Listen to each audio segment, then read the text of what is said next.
Hello. How's it going? Where are my levels? Okay, we're good. Oh, it's always an issue with sound, it seems like. Anyway, today is Monday, June 15th of 2020. Good old start to the week with some Anthony Writes code, some programmings. Let's see. I don't actually have any recap because I didn't really. I mean, I did some stuff offline, but nothing like super programmery. Just kind of, basic answering issues and stuff. This is unrelated to that. One thing that I did set up while I was offline is I created a new repository to make it a little bit easier for me to track down my YouTube uploads, because, YouTube playlists, they're nice, but they're also like not easy to search through. So I basically just mirrored the YouTube playlist for my Explain series, which is here. I basically just mirrored that to a GitHub repository, so now, if I want to search for like my virtual machine episode, I can just Control F virtual and there we go. Whereas before I'd have to scroll through all my videos and eventually find it. I guess I can Control F on this page, but I didn't have this page bookmarked. Anyway, I'm gonna try and keep this maintained. We'll see how it goes. But anyway, I think that's probably the only thing I did while I was offline. Hey, what's up, GDH? Hello, hello. Could you review my PR? I fixed everything and added an entry in the changelog. Yeah, I can look at your PR. That'd be a good way to start the stream. Why not? Oops. Control V. And we'll go with that. Okay, so let me just go over what I reviewed last time, so we make sure that looks good. Just needs a test, changelog, some documentation. Okay, cool. Changes requested. I was like, why is CI grumpy? Oh, probably. Oh, you'll want to fix the linting. What is it mad about? Oh, just a trailing comma. Yeah. Oh, and reformatting this, I guess. GH says, also, I didn't see any entries in reference for other command line options, so I'm not sure if I should add it there. That's a good point. Oh, I guess it is just a command line option. Let's see. Let's see what we got here. There might be some mention about highlighting somewhere, like pigments. If that shows up in the docs, we should maybe add some documentation there. PyTest.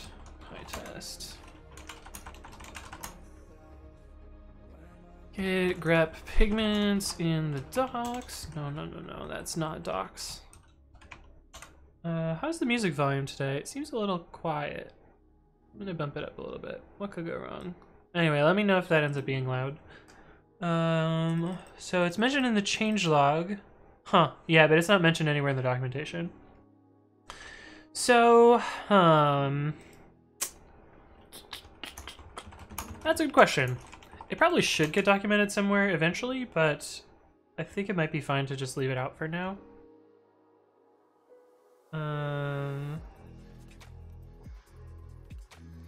Or if there's some, let's see, git grep. What is the other coloring options that we have? Git grep dash color in docs dash color dash docs.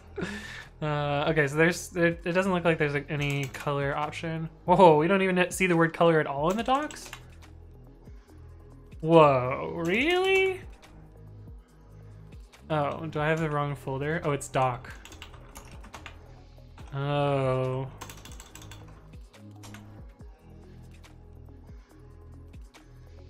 Let's try this again. Dash color.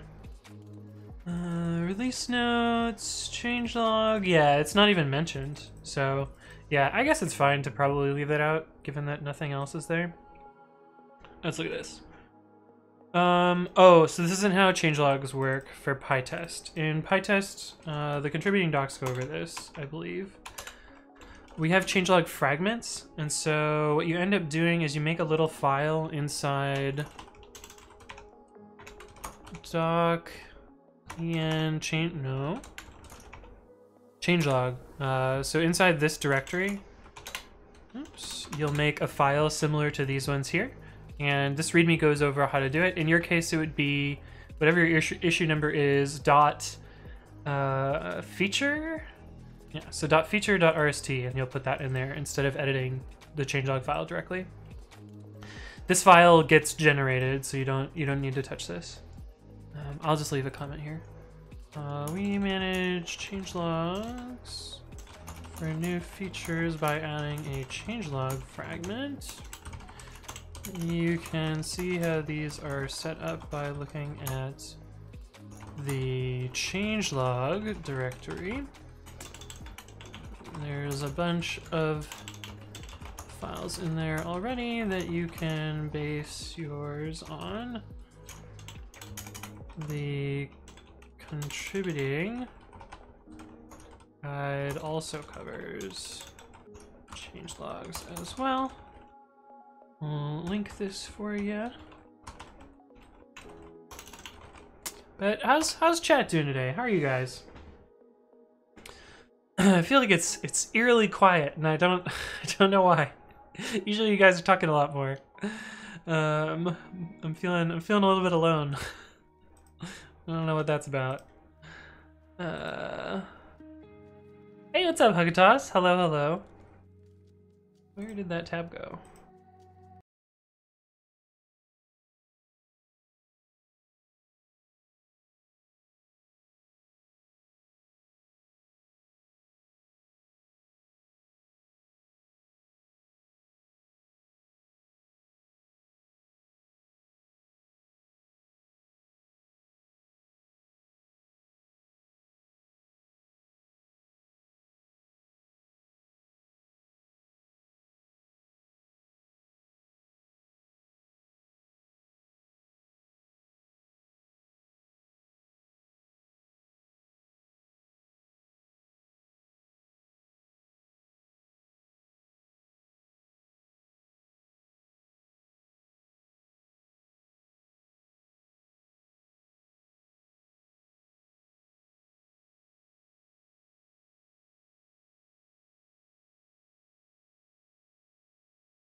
Files. Okay. Anyway, there's another rounder review. Okay, but the thing that I want to work on today is in pre-commit. GitHub pre-commit.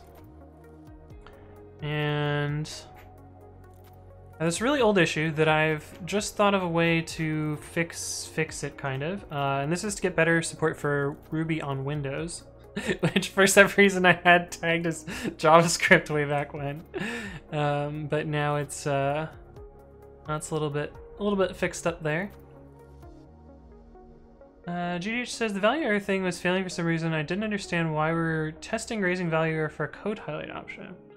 Oh, is it maybe that like pigments raises an error in poorly formatted code or something like that? Might be what that it was about. I don't know. You might want to check the git log and get blame to see like why that assertion was there, because it might be there for a good reason. Okay, but I think in solving this, I can also make Ruby a lot faster. Let me kind of show you the basics of how I plan to do this. You can kind of make Ruby environments by setting gem home and path in a particular way. So if we do like gem home equals pwd/gems and gem install, I don't know, Puppet, for example. So this is not going to globally install Puppet, but it will install it inside this directory here. And I should have done no doc because this takes forever. Documentation is like the slowest part of installing a Ruby package. I don't really understand why, but I'm also not super familiar with Ruby, so that could be on me. Holy shit, this is taking forever. Okay, fuck this. We're gonna do no document, and hopefully it'll be faster. See? That was much faster. Okay, and that will build out this gems directory here, which has a bin directory where I can get all of the executables, and it also has, you know, the installed files and such. And I believe if I do gem home equals gems and path equals gems/bin, and ask like which puppet, you'll see that it refers to the puppet in there. And if we did like puppet -- version, you'll get a bunch of warnings because Puppet doesn't quite support this version of Ruby, but you'll notice that it does allow me to run code in there. So I'm gonna try and do something like that and hope that it works on Windows. Actually, I should, let's see, Ruby installer Windows. I'm gonna install Ruby on Windows. Oh no. Maybe I don't want Ruby installer. The easy way to install Ruby on Windows. Oh boy. What could go wrong? What is DevKit? Read the right column. Which version to download? I just can't read this. If you don't know which version to install, you're probably getting started with Ruby. Remember, we recommend using Ruby plus DevKit.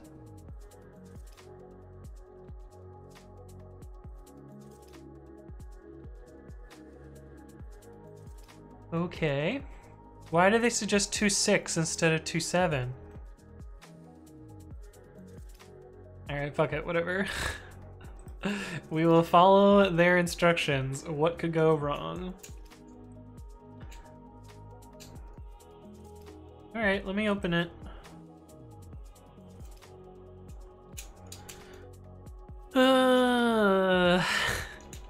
So I'm gonna try that same thing. Sure, ship it. That's a weird place to put it. I guess that's fine. Install.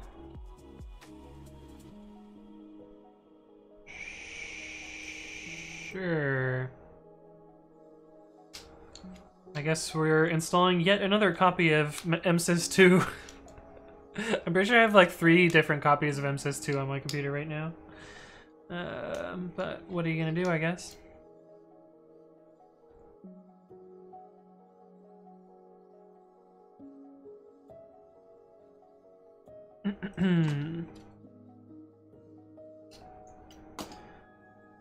Oh.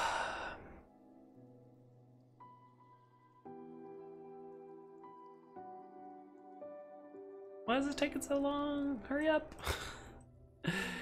Anyway, what we got today? What else do we have going on here? Oh, my bot's broken. Why is my bot broken? Alex says, is Twitch messed up for everyone or is it just me? Let's see. There's a lot fewer viewers today, so it could be that Twitch is messed up. It seems to be working for me-ish. Huh. I don't know. This is also real weird. I really don't like this setup here. Hey, what's up, Necleric? Hello, hello. I'm on EV-134. How do I stay sane doing this? I mean, you're only on like 130 hashtags? Please. You're like nowhere near. Brainwash says, hi there, Anthony. Installing Ruby. Yes, we're installing Ruby today, unfortunately. This is only showing me like half of the chat messages too, so I feel like Twitch is having problems today. I wonder if we go to Twitter and see if Twitter has anything about that. Twitter.com. Where's the little searchy thing? Wow, I haven't seen Jarvis without braces in forever. Let's see, Twitch.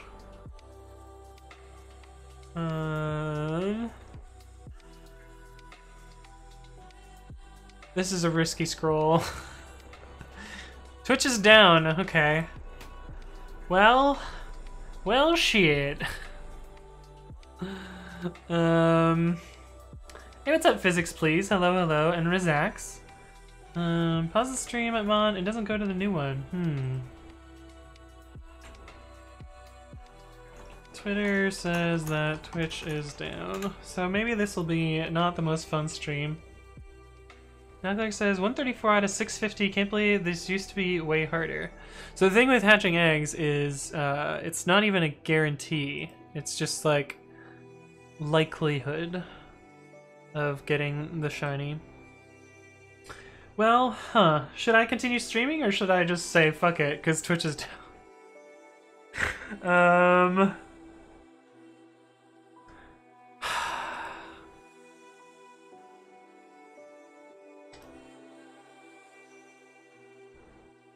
If unsure, press enter. Okay. Sarcastic Dundee says, what happened? I don't know. Apparently Twitch is down. Physics Please says, seems like streams are working fine. Looks like some of their modules are broken. Interesting. Yeah, because I've been like having trouble with chat, and my viewer count is much lower than it usually is, so I'm a little concerned about that. Just refresh. Well, I guess my viewer count, it's still pretty low, but it's not like the lowest. I don't know. I think I'm gonna keep working on this. Even if you guys aren't all here. Oh yeah, people in Discord are saying that Twitch chat isn't working. It's wild. Juice, fix it.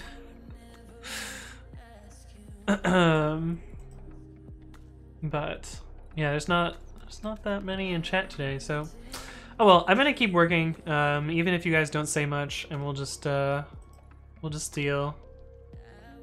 Master Tech says I can watch but can't chat. Yeah, GG Twitch, I guess. This is working a little bit better now. I can't collect my babies. What the fuck? Oh yeah, you're trying to get those channel points. Okay, so I think I installed Ruby now. So what if we IRB? We should be able to get a Ruby.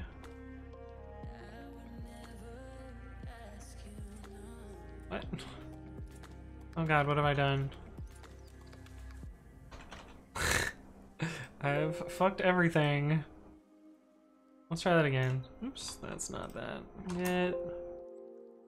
Get bash. I think I need to do win PTY IRB. Cannot start IRB. What do you mean cannot start IRB? Win PTY IRB.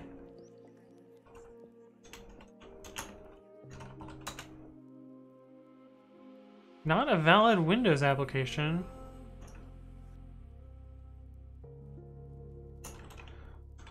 Oh boy. Whoa, that's weird. Am I supposed to use a special MSys environment for Ruby?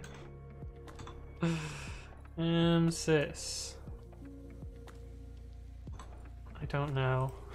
I don't know how this shit works. Why is it different and hard and Ugh.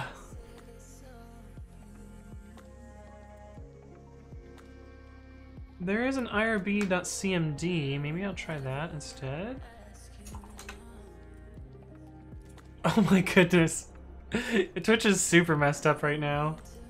I just got a follower from Undefined. So thank you, Undefined, for the follow. I don't know who you are, but it just says has followed. Welcome to the stream. GDH says, is there a way I can run linting without talks? Yeah, you would just run pre-commit, run... where did that go? You would run pre-commit, run -sh all files, and that'll work. Valsbird, welcome back, says, how is Babby formed? Storky. Yeah, that's what you get for using Windows. I agree. Niwo says, it's me. I forgot to follow the last time. Awesome. Well, thank you for the follow, Niwu. Niwu? Yeah. Something like that. Brainwash says, I love when big companies mess up. Makes me feel good about my own failures. But anyway, this is like a command that you can run to run linting in PyTest. But you should probably get talks set up because it's pretty helpful for doing stuff. Okay, so let's try what? WinPty irb.cmd? Oh, there we go. Look, I have the rubies now. Okay. Interesting. Interesting. Sarcastic Dundee says Juice isn't here, coincidence. I mean, she might be doing work. It is a work day. Fixing Fix Please says, man, more and more stuff is breaking. I feel like I just logged into WoW at launch, and if I move wrong, I'll crash and have another 10-hour queue to log back in. I'm glad I never played WoW, but I've played other games that were like that, where it was like just super busted at launch. But rip Twitch, I guess. What was I doing? Oh, we were setting up Ruby. Why did I close Git Bash? Maybe we'll just use command. As much as I hate it. Okay.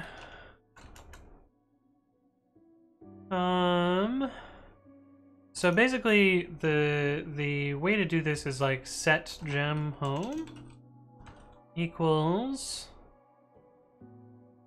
C users Anthony workspace gems. Do we have gem? Gem install puppet no document. Let's see if this works. It is installing them somewhere. Physics Please says, anyone here have experience with CUDA? I do not. I don't know anything about CUDA, unfortunately. Okay, so this is installing stuff. Is it installing it into that gems directory is the question.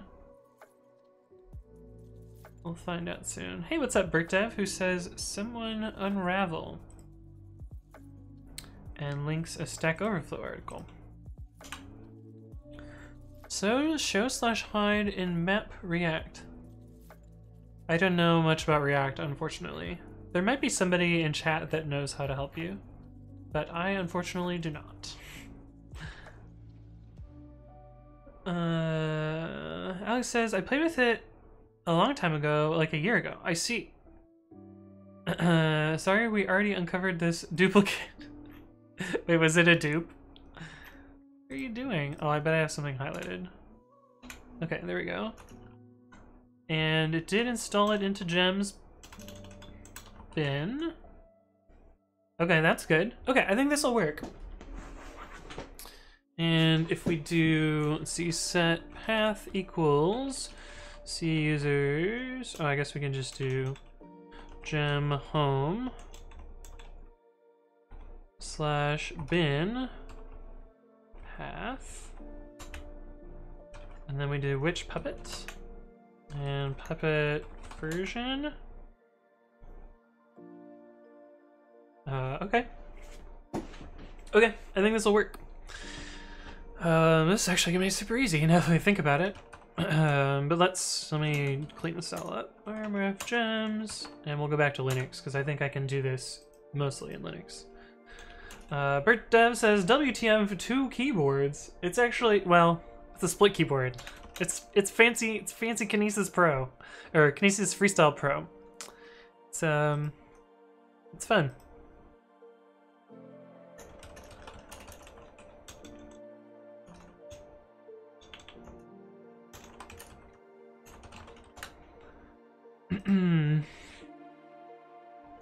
Okay. Git branch. We got a bunch of random ass branches around here. Let's see what's left after this. Git branch. Okay. And check out origin master. So we're gonna make a special system language for Ruby. System language version Ruby. Language version, I guess, more specifically. And I think most of this is going to be around the Ruby language. Oops, Ruby. We did something similar to this for JavaScript a couple streams ago. Commit languages node.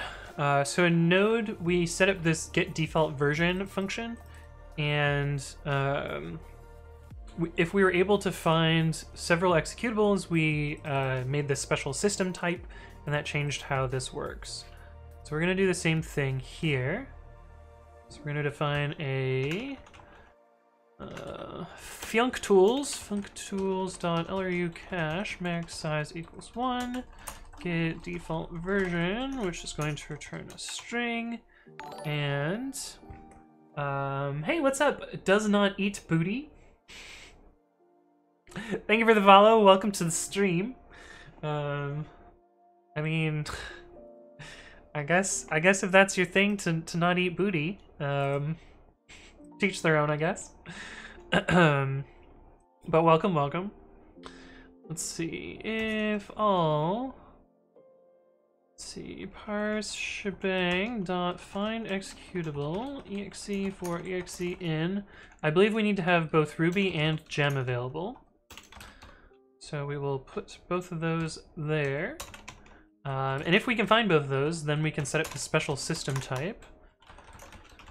Otherwise, we'll return default. I assume that I'm missing at least the functools import. Import functools.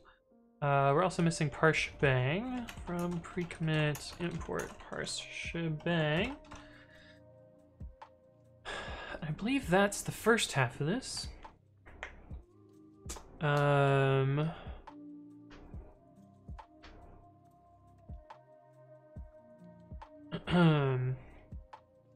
Brainwash says, what does this LRU decorator do? So in this case, it makes it so it makes this function basically set a global variable and then never get called again. Let me show you an example here. Actually, that's a good video idea. Bang, video idea. Functools LRU cache. Oh, hi, Juice. Hello. Welcome to the stream. How do your own emotes, right? You typoed the first one, but also Twitch is having trouble right now. The second one worked for me. I got this on your second emote, but the first one you capitalized the B instead of the Y. But yeah, anyway, what LRU cache does is it makes your function have a least recently used cache. For functools.lru cache, let's just make a very simple one. You can set the max size so you have control over the cache size. Let's just do a square function since we do those a lot. Return, let's see, well, we'll print computing just so you can see that it actually does something, and return x times x. And so if we call square on one, you'll see that it computed it, but now this value is cached, so it has like LRU here. If we were to, you know, ask for 2 different ones and then ask for 1 again, you'll notice that it has to recompute 1 here, and that's because got evicted from the cache because we added 2 more recently used items to it. And what I'm doing here, in this case, I'm setting max size to 1, and since there's no arguments, there's no cache key here, so there could only ever be one thing in this cache. So I'm basically just right-sizing this to be like a single global variable. The way you would do this before is something that would look like this, like default version equals none, def get default version, global default version, if default version is none, do computation here, and then you would do, well, these are not indented properly, and then at the end you would do return default version. So this is kind of just like a nice cheaty way to do the same sort of special caching logic there. It's not cheaty, it's like actually how you're supposed to do this, but it feels a little bit cheaty sometimes. Specs says, to be honest, after the project got too complicated, I gave up on unit testing. I know that feel. Ooh, my glass has a chip in it. Can I just cut my lip? Hopefully not.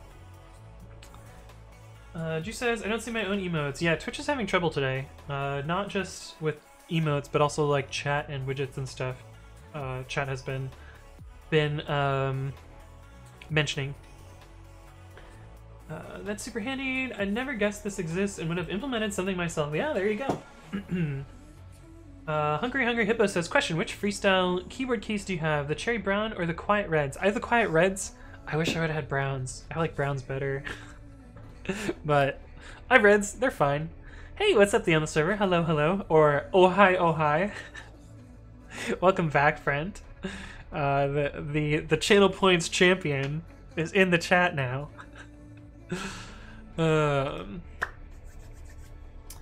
Brainwash says, do you feel that reds are too sensitive and you make more mistakes? That's the case for me. Yeah, I feel like I don't get enough feedback from them. They're also, I like heavy keys, personally, but that's just me, I guess. I don't know. Hakata says, I can't find time for unit testing on my work project. It's just too much. It's just so much to do. It feels bad, man. I definitely, like, I can feel that, like, depending on how your project is set up. Like, if a project is not set up well for testing, like, adding tests can be, like, a whole bunch of time sink. But, you know, in, like, an ideal sense, you end up with a project that's set up in a better way that actually tests make you faster at programming. At least I feel. But most are not set up that way. Oh, I forgot to turn this back up. Hungry Hippo says, really? I just ordered the red one, but considered reordering it for the brown instead. I like browns. That's me. Each has their own preferences on keys, though. I'm just I like the feedback personally.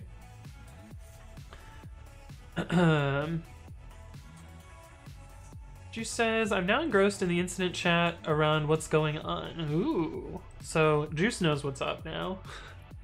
How long has it been broken? Because it's been broken like my whole stream so far.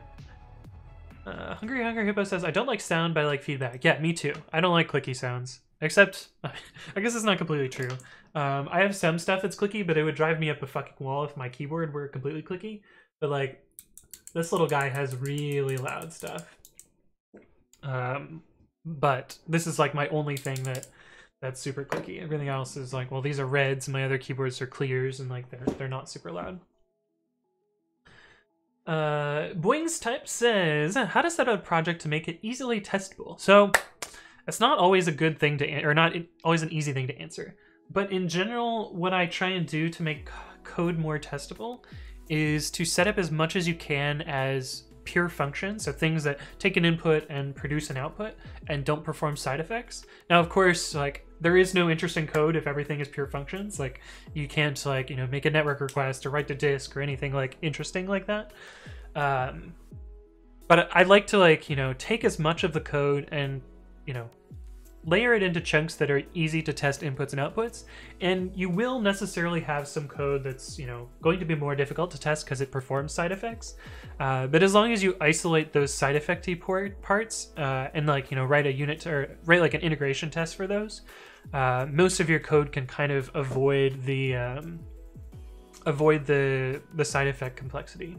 And then once you get into more of like a habit of like doing some amount of test-driven development, like it'll kind of force you to write these more, you know, fluent APIs, so to speak. That's a good question. I'm just not great at answering it. Incident was filed at 10:40 PST. Oh, I see. So it's been going on for a few hours now. That's a rough one. Hug ops to Twitch, I guess. Hey, what's up, Mr. Boston24? Thank you for the follow. Welcome to the stream. Valsbird says, we've been doing TDD with all the new projects we're starting and putting in the effort for all the legacy stuff. Feels good, man. Yeah, I feel like it does help you write better code. Hungry Hippo says, if I'm going to go clicky, I'm going to go with an old IBM Model M keyboard with all the buckling springs. Interesting. Does Not Eat Booty says, T-Mobile service is down today, too. Just everyone's down. It's trage derp.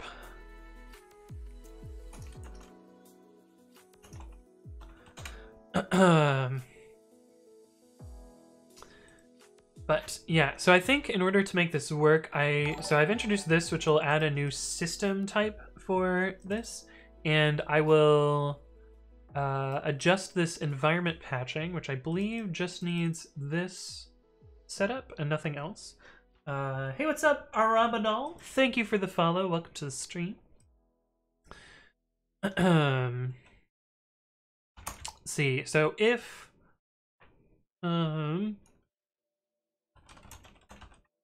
language version is equal to system, we can do return. Actually, I think we have these two variables and... oh no, path is going to be different. Patches t equals... so we're definitely going to have gem home and gem path for all of these. And if it's system, then we will be appending patches plus equals path, which is os.path.join vm gems bin.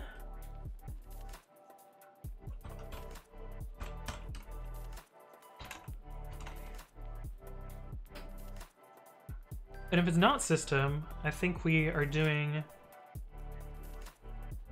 RBM version. I think we just do all of these things now.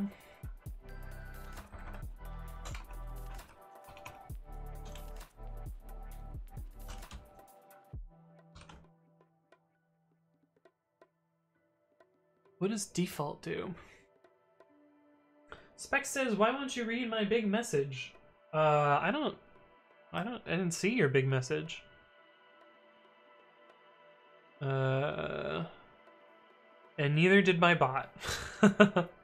Oh my goodness. These are like completely different. Oh my goodness. This is so annoying. Repeat your message, Specs, because I just missed it. Well, chat just missed it. GH says, hey Anthony, don't want to break your flow, so apologies, I fixed the stuff and replied, linting also passed. Okay. I'll look at this again.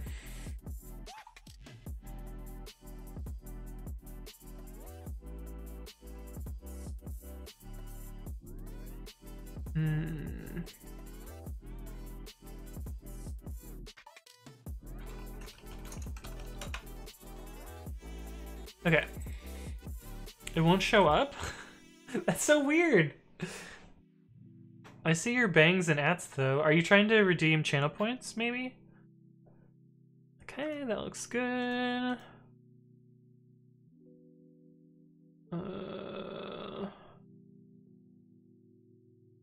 Test fail if code highlight is set to true, which by default it is. I assumed all tests were written asserting to non-highlighted code. Ooh.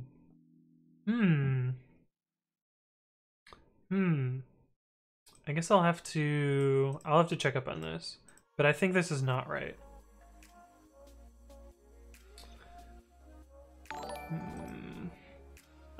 Hey, what's up, Denny Kalikov? Thank you for the follow. Welcome to the stream.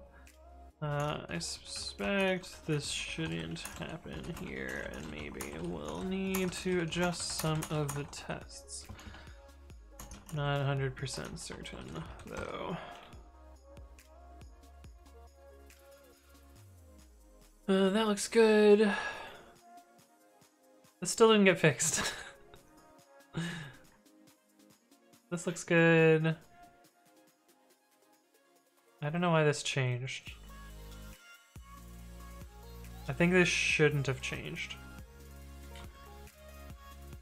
But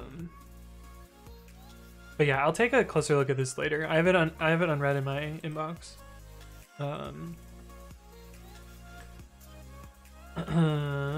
Hey, what's up, Sarcastic Dante? What did you say in Japanese? What am I gonna translate today? Remember when you used to say goodbye in Japanese like every time? Why don't you read my message? It still doesn't show up. Maybe try splitting up into smaller messages. My project, oh, here we go. My project has gotten seriously out of hand. I am now using multi-module project package, unit testing with PyTest, asynchronous network IO, and version control. Ooh, that's some scary stuff right there. Hey, what's up, Alonso? Thank you for the follow. Welcome to the stream.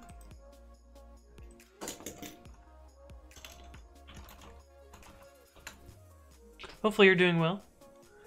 Why am I a zombie? I haven't changed the default Streamlabs overlays. If you guys have suggestions on what I should use for an overlay for follows and stuff, let me know. It's still the very, very default ones, because I are the professional streamer. Had to write multi-threaded tests as well. Oof. That does not sound fun. No part of that sounds fun.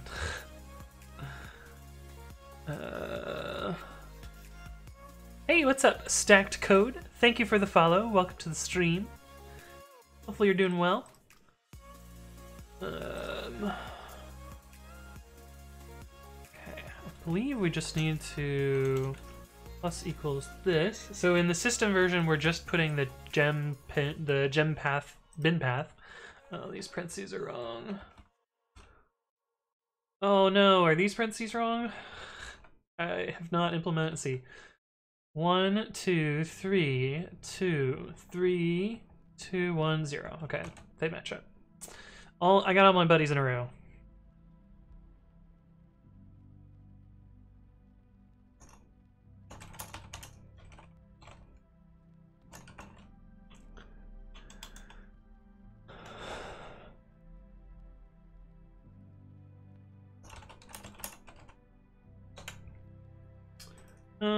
Let's see. So we still need to do the RBM stuff here. We'll put this up here. Bundle ignore config 1. What is this about? I suspect we still need this. Ignore bundle config files when running Ruby hooks. Well, Chris committed it. It must be legit, right? Pre-commit, commits, that guy. Oh, there's a failing test even. Perfect.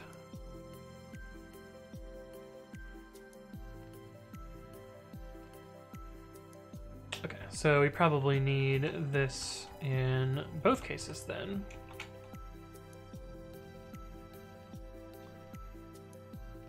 So this is just the RBM stuff. This is that. Okay, so I think that looks good now. Now we just need to do this.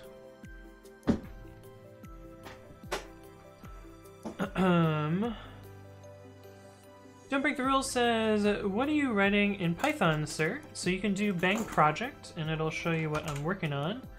But I'm working on faster and more correct Ruby-based support in pre-commit. It'll also be smaller.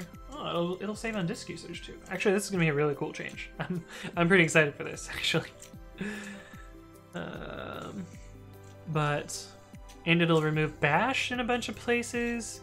Man, there's just a lot of good stuff that's coming out of this. Which I am excited about. Bank stuff? No.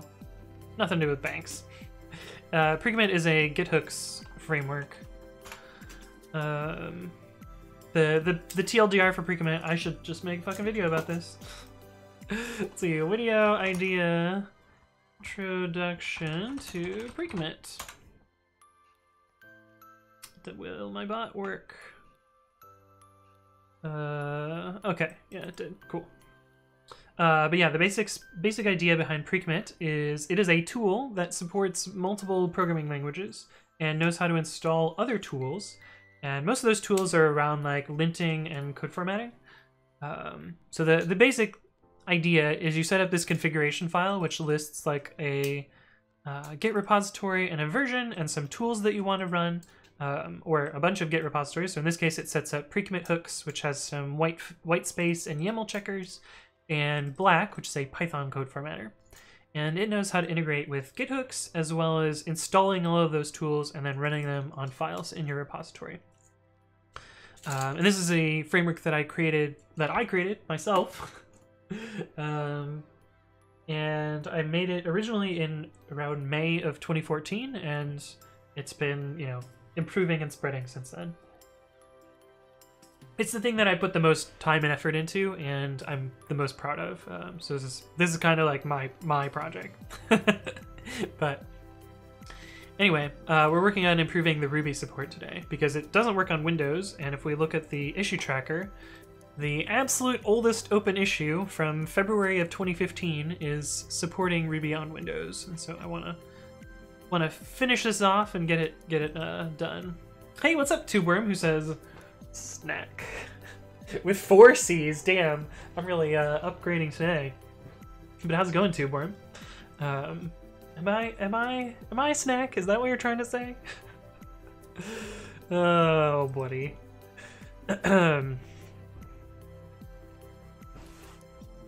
Bang OnlyFans says firm lol. I don't yet have an OnlyFans account, but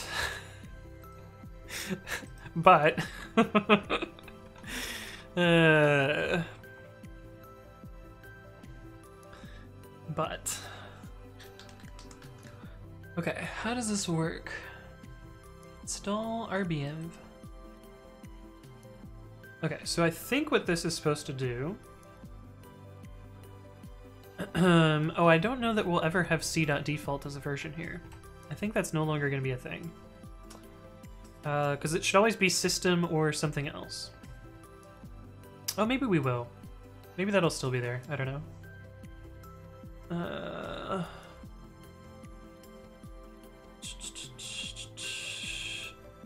Terrible as always, Pants. Hey, what's up, Froggy Head? Hello, hello. Hello, X2. So we actually have an emote that I haven't uploaded yet, but Juice has made for me. That says hello, hello. So we're gonna have a new emote soon, which will be pretty good. JuiceBox0 says you need to sign up for OnlyFans if you want to sub to my OnlyFans. Oh, wait, do you have an OnlyFans, Juice? Onlyfans.com/JuiceBox0. Why does it say Jordan? What? Last seen January 2nd. Why does this say Jordan, JuiceBox0? Or is it your Twitter title? Oh, this is actually you. What? Why does it say Jordan though?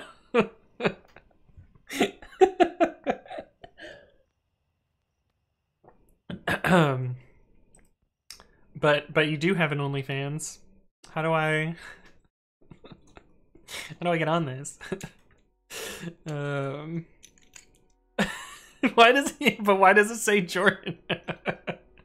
Hungry Hippo says, today we learned. I signed up to look at Vape Juice Jordan's OnlyFans. Is that why it says Jordan? OnlyFans.com, Vape Juice Jordan. Did he sign you up for OnlyFans? Is that what's up? What the fuck? Look at these eyeballs staring into my soul. You either know or you don't.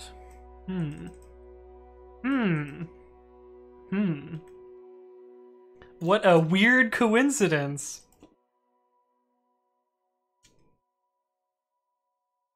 Hey, what's up, Aaron C. Hall? Hello, hello. How's it going? Yeah, we're just gonna close that OnlyFans tab.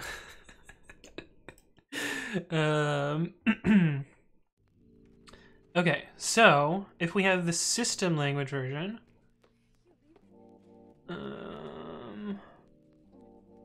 currently this will fail if there's no version specified. There's no system Ruby installed. Is this okay? Yeah, I think it's fine. Okay. If language, if version does not equal system, then we're gonna install RBenv. Within prefix version, if version does not equal c.default, we'll install Ruby.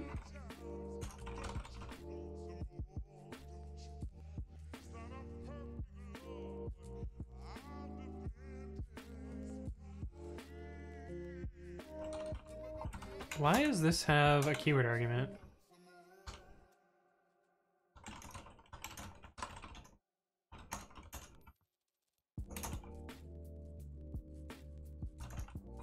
Of course it doesn't fit on the line. I don't know what's up with that, but there's no reason for it to have a keyword argument because it's always passed here. Okay, so if version is not equal system, then we need to install Ruby. Otherwise, we're going to depend on just gem home being set up. We need to call this before installing, so RBM's directories are set up.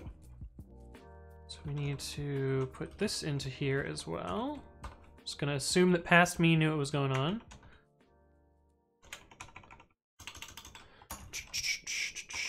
I really don't like the delete keys position on this keyword. I'm thinking of like plucking end. I guess you can't. Can you guys see that? Let me see. .cam. I'm thinking of moving. So this is where delete is right now, way up here. Don't just ignore the overlay. I want to move delete down to here, where home is right now. Actually, no. I want to move end down to the bottom. I don't know. The delete key's in a place that I just think is weird. But. Juicebox Hero says, my OnlyFans content will be pictures of feet with socks on only. Maybe on special occasions, socks with sandals. Hungry Hippo says, always good to wear protection. GDH says, your old keyboard was more clicky, was more fun. So I'm probably going to switch back and forth between keyboards at some point. But I want to get good at this keyboard first.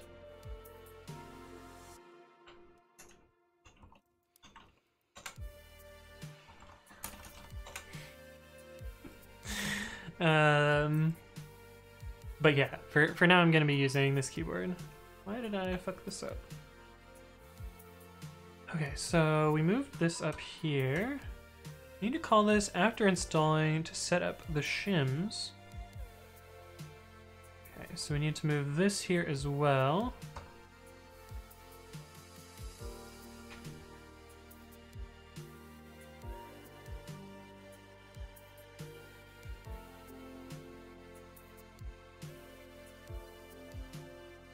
How the fuck does this even work?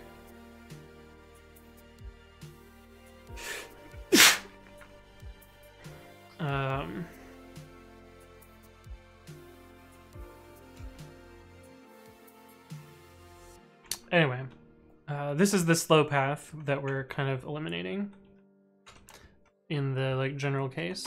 And And this is the fast path down here. Well, this is the path that both things are going to run. So this is where it installs Ruby if it needs to. And this is where we will just not install Ruby. Hey, what's up, Zolor? Hello, hello. Welcome back. I really need to set up that emote. What do I need to do? What do I need to do? What do I need to do? Actually, maybe I could just set that up right now. The problem is, the file that Juice sent me is a RAR file, and I actually don't have WinRAR installed at all. Where did that go? Here somewhere. God damn, when did you send this to me, Juice? Oh, there it is. Okay. Save that off. I can probably, I wonder if there's a RAR extractor in Linux, because then I can just do it that way. Let's see, is that saved to my desktop? Yeah. Sorry, I'm doing this off screen for a sec.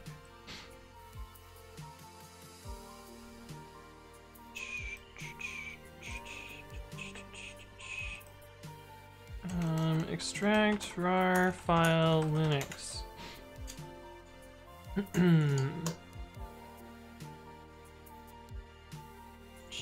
Yeah, the chatbot only supports one command at a time, GDH. MCG says 7-zip. I don't have 7-zip installed.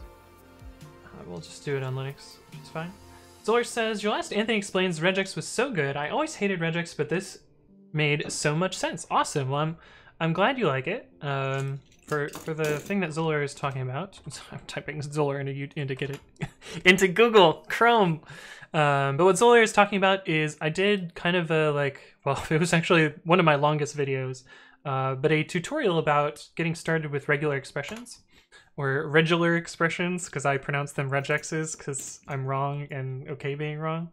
But I just linked the video in the chat if you guys want to check that out as well. GakBL says unzip on Windows. Oh, does unzip just work with RAR files? Oh, unrar. Let's try that.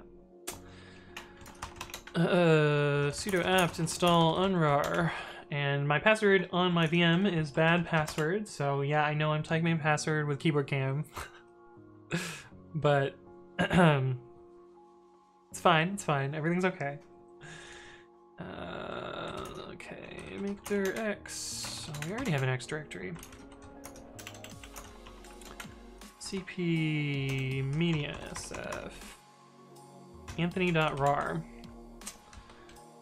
and unrar. How does this thing work?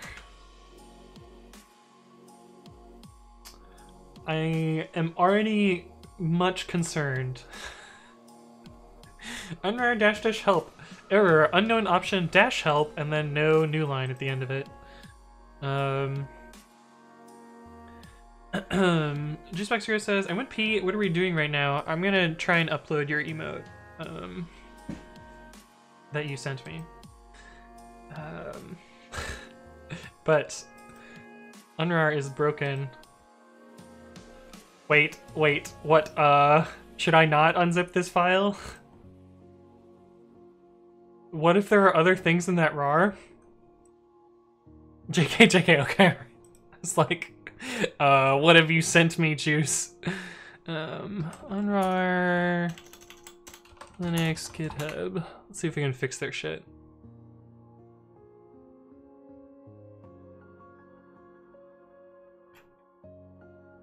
Freeware unrar C++ makefile. Oh, this is like some third-party thing? Ugh, gross. Alright, whatever.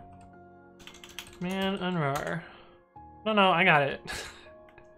I can just send you the files not zip. No, I got this. Is it just unrar star.rar? That would be great. Unrar x. There we go. Wait, what's the 256 one? Okay, this works. CP-RX media SF. Hello. And apparently I have like instant emotes on, right? Isn't that what you were saying, Juice? That I have that thing set up? Let me move this to... I have a special assets directory. This is where I keep all of my random stuff. And I believe we need... Let's copy all of these files over here. And... can delete these.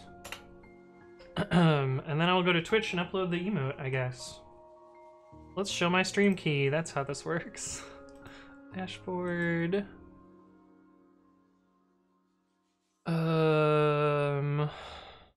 Should I do this off screen? Probably.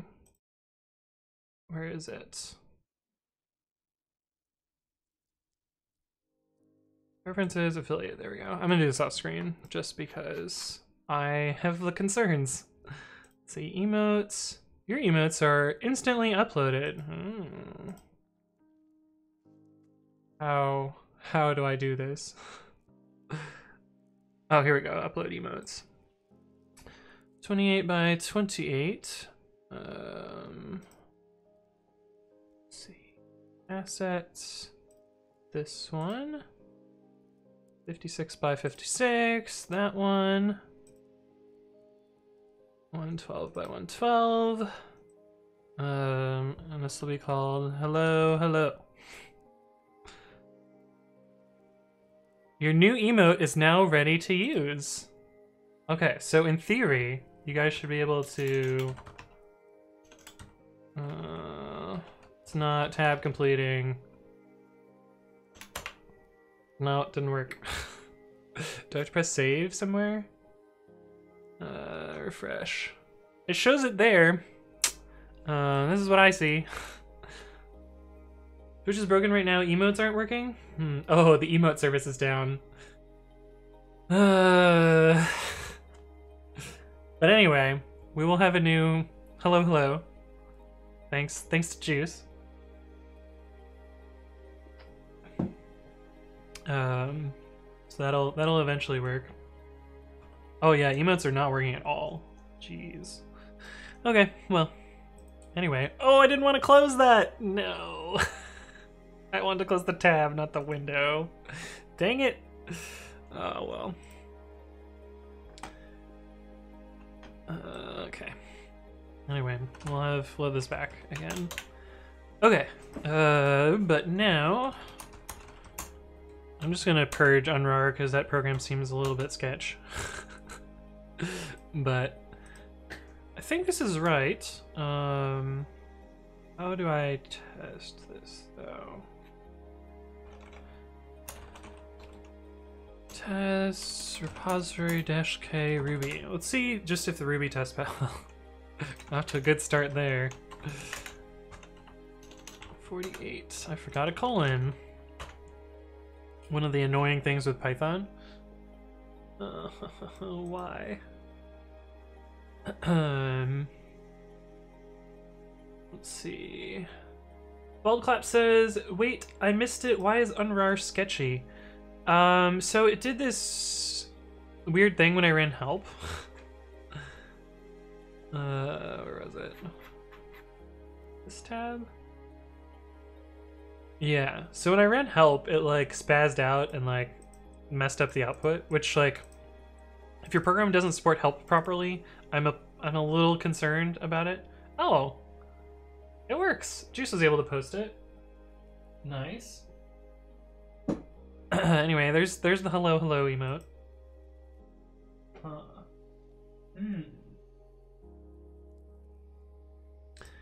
But yeah. Yeah, anyway, I just like, well, I also don't need the program, so I just got rid of it. Juicebox Hero says I can't see it, so this is what it looks like to me. We got the hello hello. Ooh, it even re-retinaed when I zoomed in. Look at that. Fancy. You're not a sub, Baldclap. It's not gonna work for you. Does it work on my overlay is the other question. Which button is that? This one? This one. Yeah, see, it's working on the overlay. Hey. Look at that. Hello, hello. Hello, hello to all of you. Oh, man. See, I didn't even know I did that, but now it's part of the brand. We've done it, guys. We've done it. Oh, I'll have to add this in Discord also. Welcome, welcome. Yes, hello, hello. Welcome, welcome. Hello, hellos in the chat. Oh, I'll have to add it to my bot too. Let's see. Because we also have it here. Hello, hello. Let's restart the bot. If we do bang emoji. Hey, there we go. Yeah, commit dash m add hello, hello, emote. Cool. And now we gotta figure out why this is broken. Expect a return value equals 0. What happened?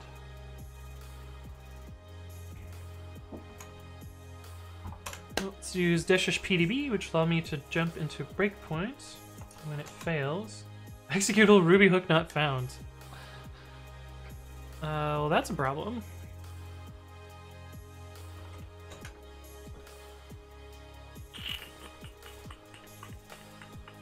Let's see what's up with this.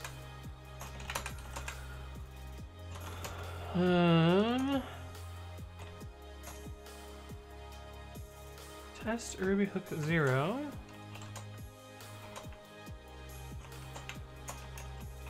Oh, that's what we want. A 0 pre-commit.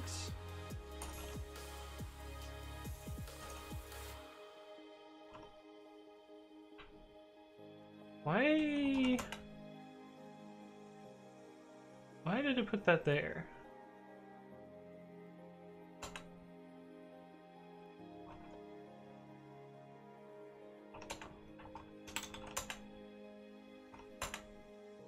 Oh, I just have the wrong path. Okay, that's easy to fix. I think. Assuming I did this right. Well, Clap says, happy Monday? Indeed, happy Monday. Miguel Ron says, hi from Spain, dude. That keyboard is so cool. Yeah, it's a pretty cool keyboard. I don't know. If for nothing else, it's like a fun gimmick. But it is pretty cool. Realthal says, please tell me about good resources to learn how to debug my own code in Python. I am actually planning to do my own video about debugging in Python, but this is a good talk by a friend of mine, Nina, who has put together a talk about using a debugger in Python. This is like a pretty good, crash course on using the built-in breakpoint as well as some other debugging stuff. So I'd suggest checking that out. It's also on YouTube. It was a PyCon talk this year. I saw this talk somewhere else before that, though. Where did I see it before? I don't know. Where? Oh, and Nina also streams on Twitch as well, so you can check her out there as well. And she's part of Live Coders, which is the team that I'm part of. Pythonista groan. Yeah, I fucking hate that term. I'm never gonna use that term. I also agree with the groan there, Juice. It's very groan. Okay. So we gotta figure out why this didn't work. Languages Ruby. So it's falling. It should be falling into this system branch here. This looks like the right path. It's weird. Gakbiel says, what are the keys between the keyboard parts? Stream Deck keys. Yes, it is keyboard 3. Thank you, Juice. But yeah, like these buttons allow me to change scenes. So like if I press this button here, it takes me into selfie mode. Hello, hello. And this button here takes me to my default scene, and I use the middle row for YouTube. So this is This is my selfie mode for YouTube, where like, you know, you gotta have all the stuff up there. I can point. That's how that works. And then I have 2 muted scenes. So that's the title scene. Anyway, those are the 2 muted scenes that I also use for YouTube. But I use the bottom row for streaming. And this is my Be Right Back screen, but I'm not gonna click on that one. Bixplays says, what the hell? Why is Twitch so fucked up right now? It's like showing nothing, I'm following, and none of my friends. Yeah, Twitch is having like a pretty big outage right now. So it's not just you, Bixplays. It's everyone else as well. Hungry Hippo says, I don't know why, but the word Pythonista makes me crave Italian food. Ah, the Pythonista! Yeah, I feel you there. Oh, duh. There's supposed to be a path step here. Oh, stop path step. Hey, what's up? Chits21, thank you for the follow. Welcome to the stream.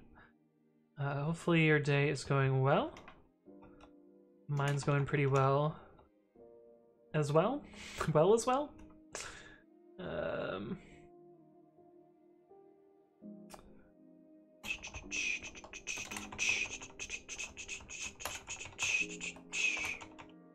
Anyway, that should fix that test, I believe.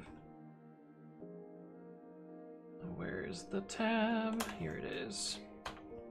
So these should all pass now. Hey, the first one passed. That's good. Yeah, it's not just you, Bixplays. It's everyone right now. It's kind of a mess. Okay, so I think what I can do is delete a bunch of Xfail comments. Test repository Ruby. No Ruby. So this should pass now. This one will not pass because we don't have versioned Ruby. Pragma Win32 no cover.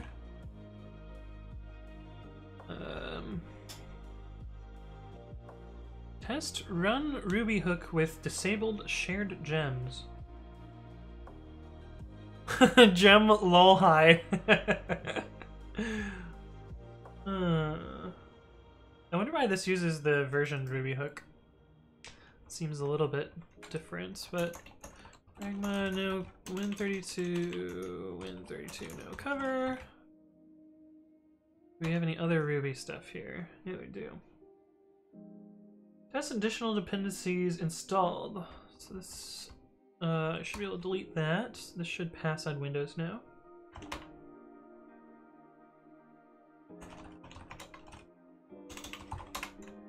We should be able to delete this. And I should be able to delete some of the no covers here as well.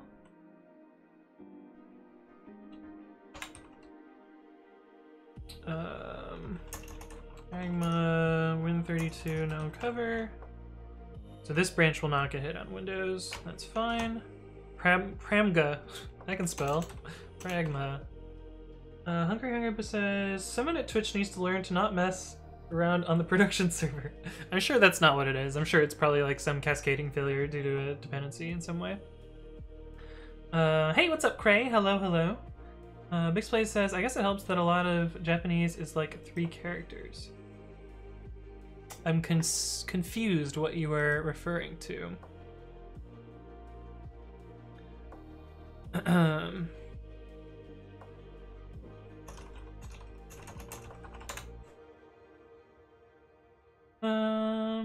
I think it was related to the Fortnite event. Oh.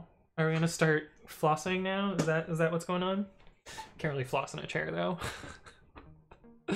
So it was like a capacity outage. That's those are the scary ones. Those are the ones where like it's really hard to recover from. Okay, but this should work on Windows now. And this should still get skipped on Windows. And this should still get skipped on Windows. This should no longer get skipped on Windows. This will though. Pragma Win32 no cover. And this should be fine now. Is that always formatted like that? Does it fit on one line? No. Okay, cool. I think that might be all that's necessary for this patch. Mesh K Ruby.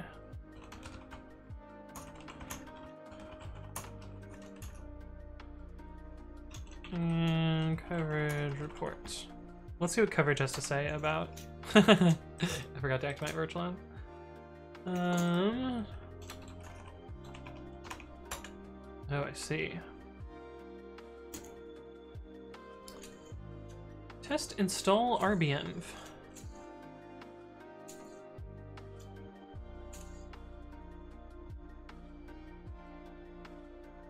Oh, this should be still the Windows failure here. Xfailif Windows. Pragma Win32 no cover. Holy crap, I'm like really bad at spelling Pragma today. Pragma. Don't know what's up with that. Mixplays says, do the ATS get hidden from you for some reason, Anthony? The what? I don't know what you're talking about.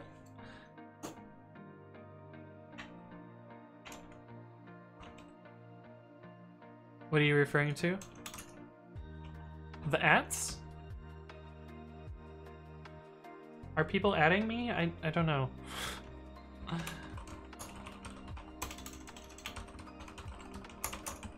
What are you referring to, Mixplays? You're adding me. I didn't. This is what I see. It's probably Twitch being derpy. These are the only messages that I see. So I didn't see a message where you added me. But I bet that's one of the things that's down. Yeah. Okay. So don't use messages with ats in them, I guess, because that appears to not be working. At is down. Amazing. All right.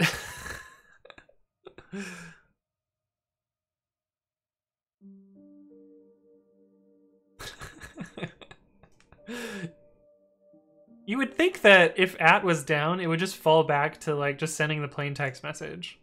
You would think that would be how it would gracefully degrade, but I guess not. Okay, this was much more output than I wanted. Include pre-commit languages, Ruby. How the fuck do you accidentally take at down? I don't think it was an accident. I think there was a capacity problem. Okay, so we do have coverage that we're missing here, so we should fix that. Close some of these tabs.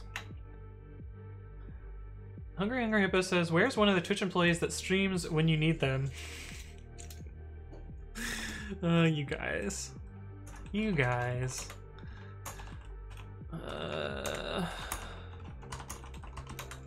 What was I doing here? Oh, pre-commit languages, Ruby. What do we got? 29 to 32. This is probably the new thing, yeah. So this line is always being hit. This is never being hit.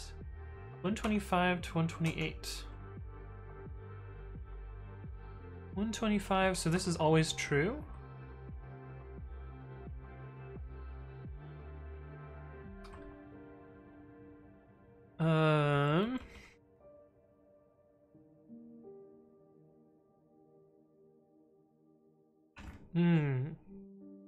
It does make sense that that is always true.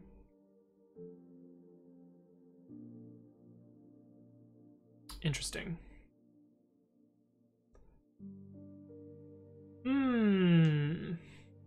That has been deleted, yeah.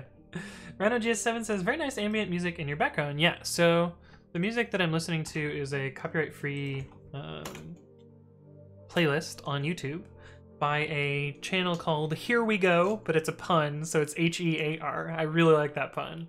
I usually don't like puns that much, but that one's a good one. I like it. Juice says, this is failing pretty effing gracefully considering you guys can stream and watch Twitch. I guess that's fair. Deadbody21 says, afternoon, what are you using for your Twitch feed? Did you write it yourself? Oh, this here? Yes, this is my own chat bot, which you can do... Is it Bangbot? Yes. I just linked the GitHub repository in the chat. You can check it out there.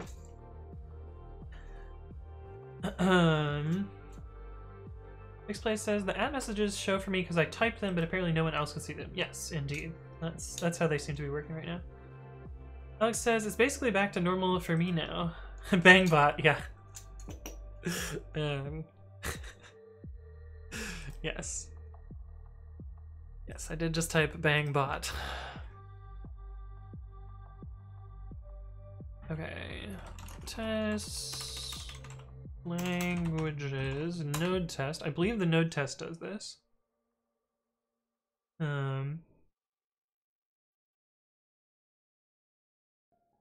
Yeah. So we'll do that same thing here. Test languages, Ruby test.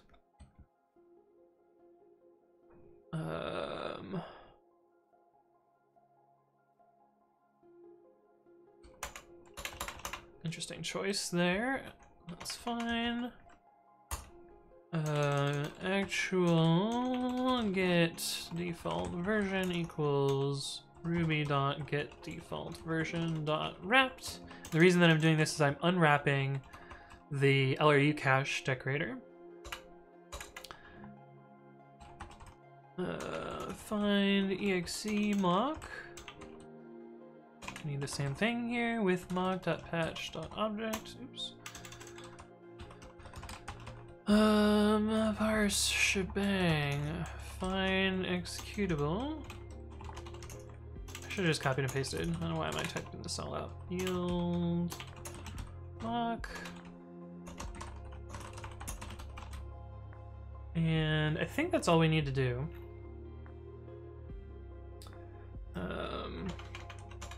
Test uses default version when not available.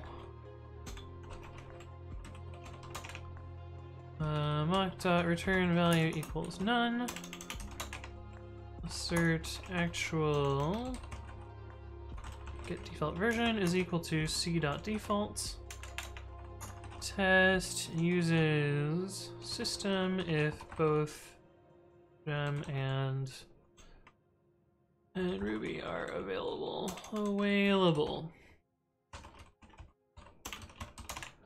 Mock.return value equals return value path to exe. Actual get default version is equal to system. Mixplay says, how much of a troll would it be if somebody streamed themselves coding in whitespace? Oh, that would be rough. That'd be like real sad. Hey, what's up, Anstifa? Hello, hello, welcome to the stream. Recursive Chat, welcome back, says, did Twitch change the left sidebar? I can't seem to find the streams I'm following anymore. Yeah, well, so Twitch is having trouble right now, so it could just be that the sidebar is broken / down. But also, like, all sorts of things are, like, kind of busted right now. Anstifa says, for what is this script? So if you do bang project, you can see what I'm working on. I'm working on faster Ruby and more cross-platform support for Ruby in Precommit, which is a tool that I created. Apparently emotes are down, or I typoed. Yeah, emotes service is down. You can still use them, kind of. But it's partially down. Cray says, I did tic-tac-toe in whitespace. Masochist, man. And hello, Thirsty Pooch. How's it going? Welcome, welcome. Aaron CL says, my followed list is working now. Recursive Chat says, I blame the interns. Yeah, it's definitely the interns' fault.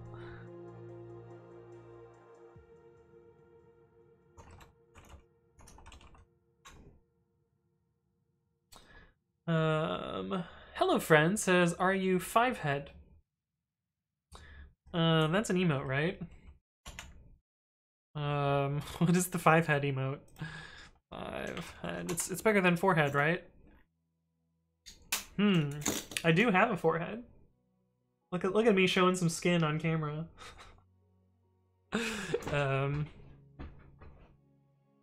But yes. 5head, I guess. Alex says, I saw a tic-tac-toe in printf recently. Huh. How would that work? Nice bangs. I mean, hashtag COVID-19. Alright, let's see. PyTest is not defined. I just reached for the Y key on the wrong side. No, I meant like high IQ. Are you gifted?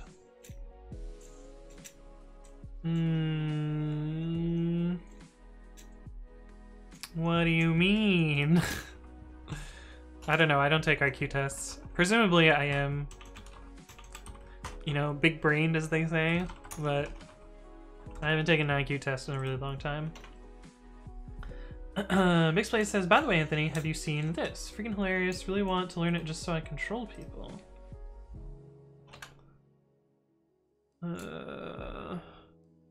This is an hour-long video. You're gonna have to sum this up for me. Alex says, oh, here's the link to printf tic-tac-toe. I kind of want to see how this works. Tic-tac-toe in a single call to printf. Jesus. Oh my god. Look at this macro shenanigans. What did they draw here? Oh, %n. This is kind of amazing. Holy shit.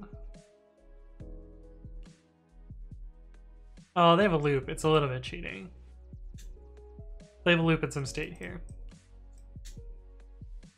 And the macro probably expands to side effecty things. So it's a little bit cheating, but it's still pretty cool. Hungry Hippo says, shh, don't give him a complex. Yeah. Deadbody21 says, IQ is greater than 50, just guessing. I hope it's above 50. Ozzik says, nice guess. Mixplay says, basically the guy wrote a Rockstar language that takes bad song lyrics as the code. Drunk says, %n, doesn't that output the number of bytes written to a pointer? I think that's for sprintf, or scanf, not printf, sorry. I don't know what it does for printf. Printf %n. Oh, I hate this website so much.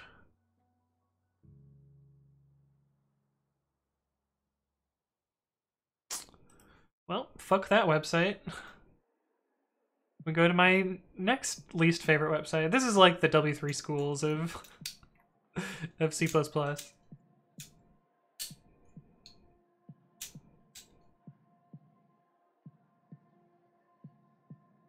is a special format specifier. It causes printf to load the variable pointed to the corresponding argument. The loading is done with a value which is equal to the number of characters printed by printf before the occurrence of %n.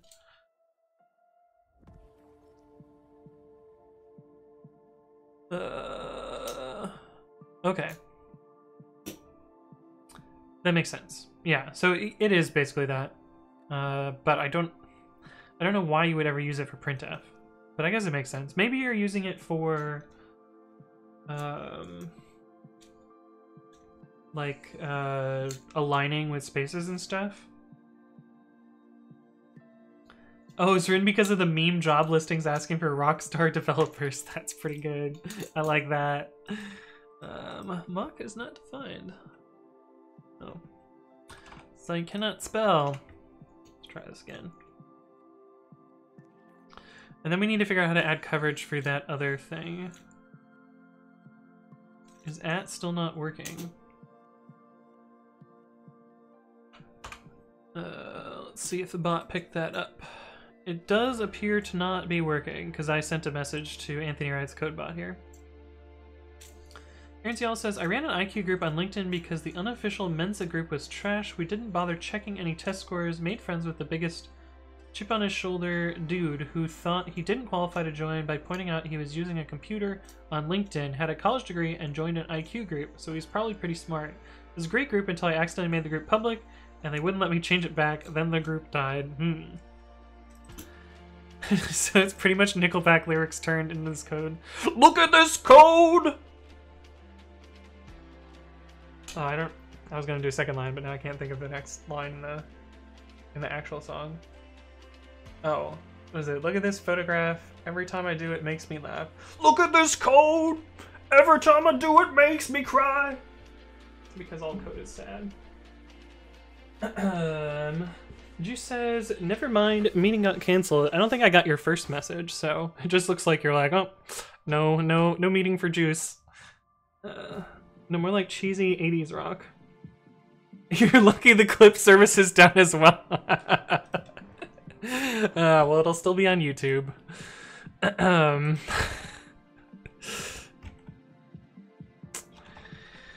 Fine, EXE mock. Time to go to Mixer, right? Their coding category on Mixer is garbage, though, so I don't think I would stream on Mixer. Time to go to YouTube. Yeah, that would be the real bad situation. Okay, I'm gonna go fill up my water, so I will be right back. I will see you guys in a second. Don't go anywhere.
We're back.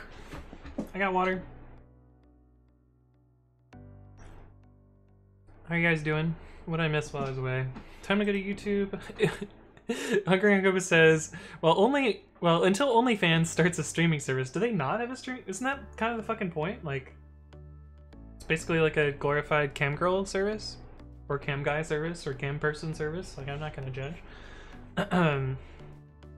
Or is it just like photos and posts? I don't actually know the concept of OnlyFans. But people always forget you can stream on YouTube. Yeah, but streaming on YouTube sucks. Juice says, time to stay on Twitch and join the team and make it better and give Juice a referral bonus. Right? Thirsty Pooch says, I checked on Reddit that for Firefox in Focal Fossa, a workaround for the can't load module page in the Twitch site is to check the box enable DNS over HTTPS. Huh. That seems like a weird workaround. To use Cloudflare DNS to do stuff. Hungry Grandpa says, I thought it was like a nude Instagram. I guess that could make sense. Or, you know, lose the buttons Instagram, right? Monetize your influence, yes. Cray says, I need an OnlyFans because I'm broke AF. What about streaming on Facebook? Yo, that would be the like absolute scrape the bottom of the barrel. Oh, why am I in selfie mode? What am I doing? Cray, well, if you've got the goods, make it happen, right? Make it fucking happen. Okay, so we have one more line to fix here, and I think this line actually will fail in other ways. On line 125, not in this file. Programming languages, Ruby. On 125.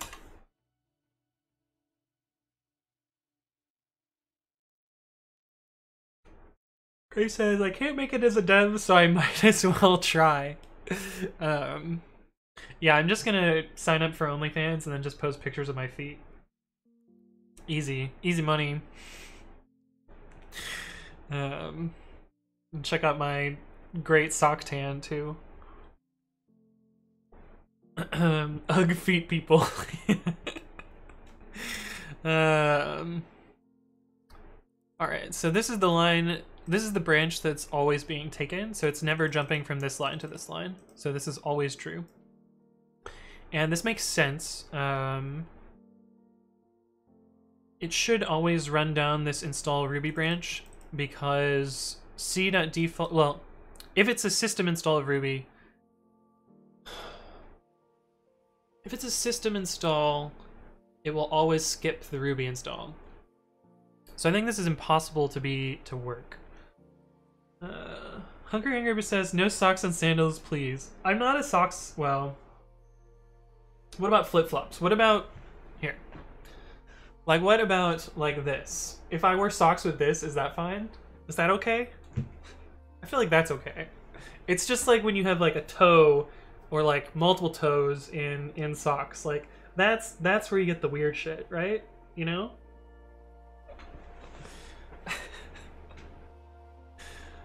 It's not okay? Oh. Oof. Maybe we'll have, Anthony, please stop. Yike.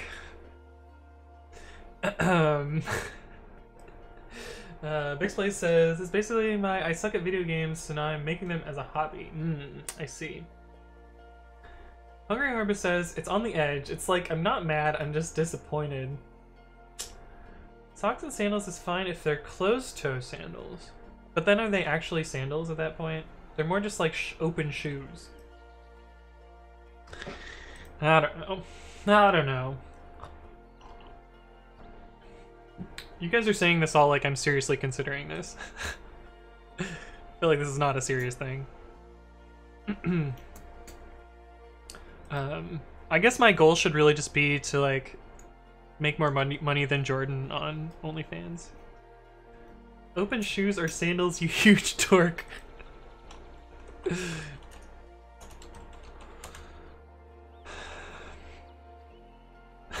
Sorry, I just want to look this up because I feel like this is kind of like the sandwich and soup shit. Wikidiff.com. Sandal is a hyponym of shoe.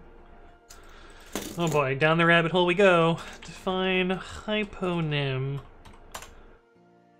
A word of more specific meaning. Oh, okay, so it is a subclass of shoe. A sandal is a type of open shoe.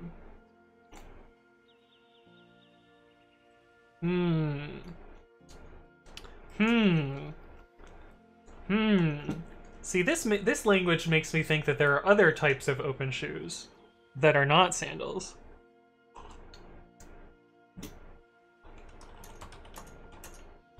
All right, open shoe versus shoe. No.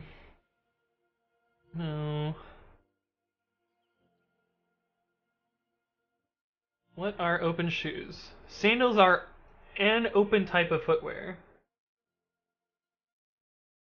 This is just a Wikipedia article for sandals.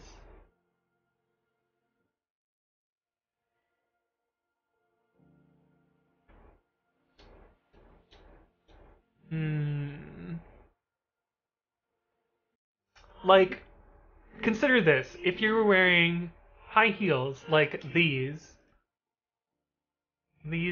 ones, would you consider this a sandal? That's the question. Is this a sandal?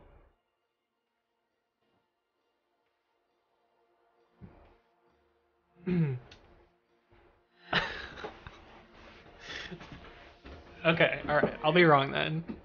This is fine.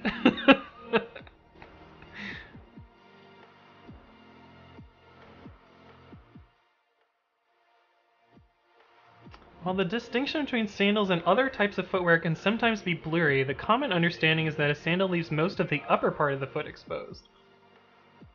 A slide is a shoe that is backless and open-toed. Generally, all slides are not sandals.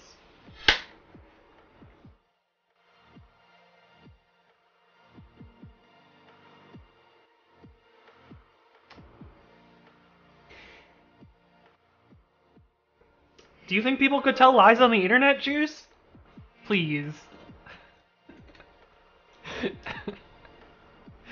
Dead Body says, is a hot dog a sandwich? There we go. I do think hot dogs are sandwiches. They're two entities of bread with a thing in the middle.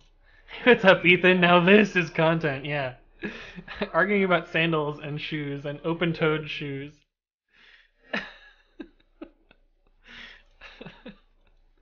We need a sandal unit test, yeah. Is tomato a fruit or a vegetable? It's a fruit, yeah. She says, Anthony, I worked at a shoe store for 2 years. We called those fuckers sandals. What's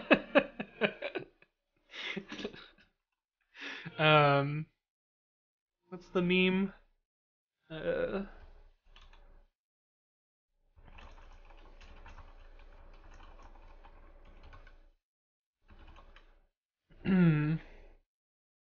This is gonna be a risky click. Let me image search to find this. Here it is.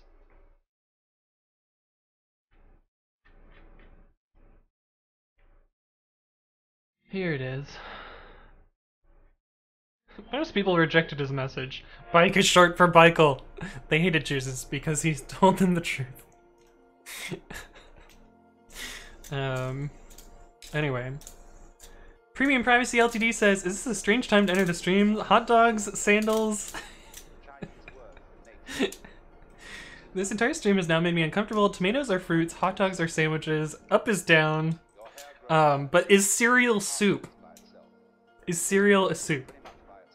Is pizza an open-faced sandwich? Well, if you close the pizza and get like a calzone, I think that's very clearly a sandwich. So open-faced pizza is probably... I don't fucking know. Bike is short for bikerphone, though. That's true. It's true. Huckadaz says, it's almost midnight and I have no idea what's going on. It feels bad, man. True. Mixplay says, flip-flops are also known as thongs, sandals, sandals, or slippers. Nah, calzones are so much more than just folded pizzas, though. Our open-faced sandwich is pizza. Oh, now we're going with the contrapositive there. Fancy. Okay, well, I'm okay being wrong about sandals. I don't actually care, but it's funny either way.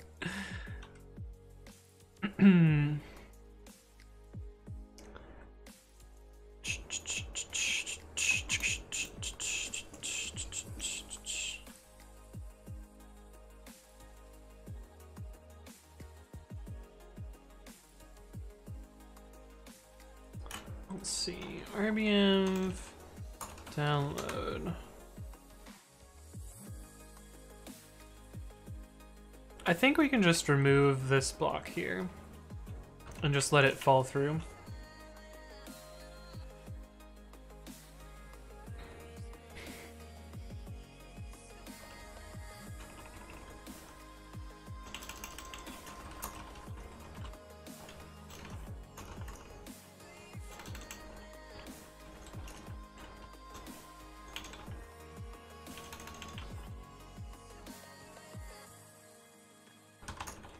And that'll fix the coverage. It doesn't actually fix the functionality, but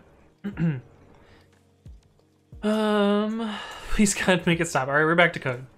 So many existential questions are surfacing in this chat. If you fold pizza, is it a calzone? These are the questions that determine who we are as pizza. Calzones are like folded pizza without the tomato, right? So less good pizza. Usually they have tomato in there. Simplex says yellow jello. Hello, hello. How's it going, Simplex? Welcome back. Is that pronunciation of calzone the normal American way? Seems odd to my UK ears. How do you guys say it in the UK, Neely? Is it like calzone? Calzone. American pronunciation. Oh, here we go. Calzone. Calzone. There's a slow mode. Calzone. It sounds the same. Calzone. Calzone versus calzone.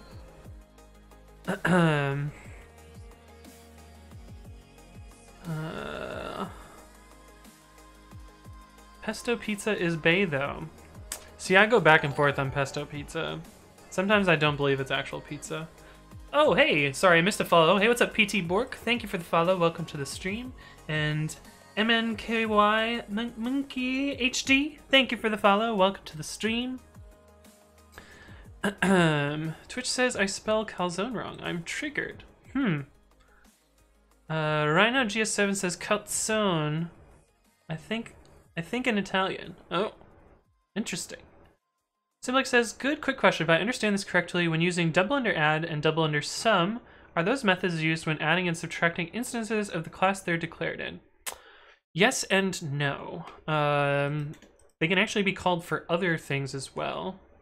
And there's also radd and rsub. In fact, I think, is Aaron still in the chat? I think Aaron has a Stack Overflow answer about this, which he could post. But there's like a operator precedence thing that goes on there. Which one? The one about the double under methods and the operator overloading? Juicebox Hero says, what about white pizza, like basil ricotta and white sauce?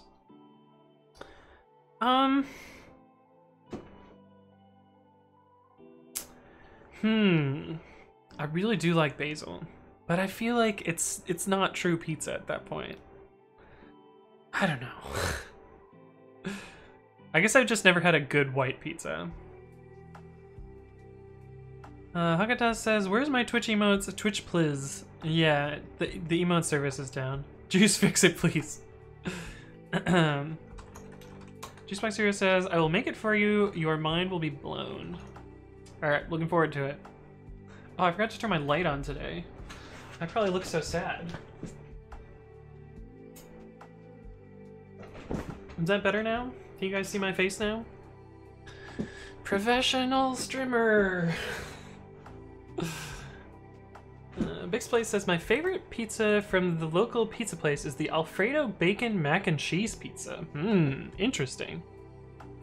Simplex says, nice, thanks. I'm getting back into Python, putting C++ aside, and I feel like it's easier to get my first job as a dev if I apply as a Python dev rather than C++. Well, you could also, you know, kind of flip it that like you are multifaceted and have experience in multiple languages, and that's usually even more of a plus. Okay, so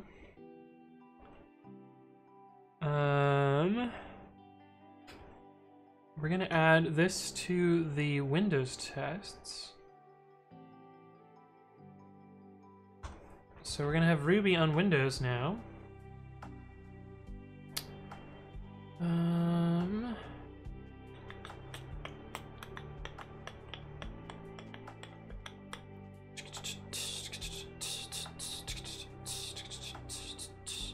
Yeah, that looks good. All right, let's try it now. Git add -u, git commit -m, skip RBM if Ruby and Gem are installed, and with default language version.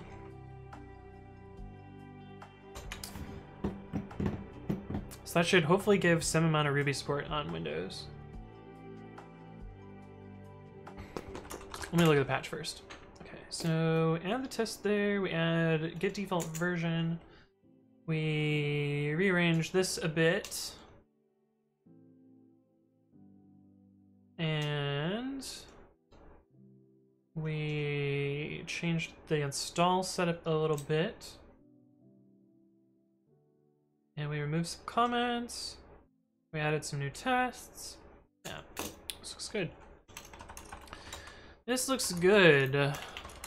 Push origin head. Big Splice says, oh yeah, the Alfredo is the sauce on that. Oh, I see. Makes sense. See, when I talk about like pesto pizza and like feeling kind of fake as pizza, I've had some really fucking delicious pesto pizza. I just feel like it's not quite exactly pizza, so to speak.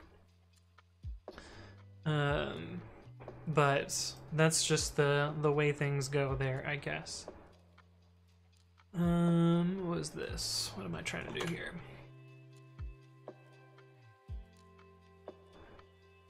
You just called it pesto pizza? Yeah, I guess that's what, what's the phrase where like you mention something while describing something that doesn't exist and that makes it exist? Of course it's freaking pizza. But is bruschetta pizza? I mean, if the answer is yes there, then okay, I can accept that pesto pizza is pizza. But I feel like bruschetta is not pizza. Even though it is bread, cheese, and usually tomatoes. I feel like it is? Okay, alright. Well then I can accept that pesto pizza is pizza. Also, now I'm really fucking hungry. Bruschetta isn't on pizza dough, though. But not all pizza is on pizza dough. Like, pizza bagels, are those pizza? You're so terrible at this. Are pizza bagels pizza? 'Cause that's not pizza dough either. No, that's a bagel.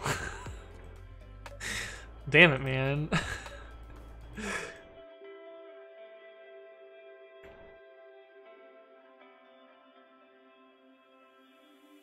Flatbread pizzas, those are still pizza. Yeah, what about pizza in a pie crust? Is that a pizza? Or is it a pizza pie? Is a pizza pie a pizza? Hey, what's up, Michaela? Yeah, Twitch is like super messed up today, so there's a lot of stuff that's down.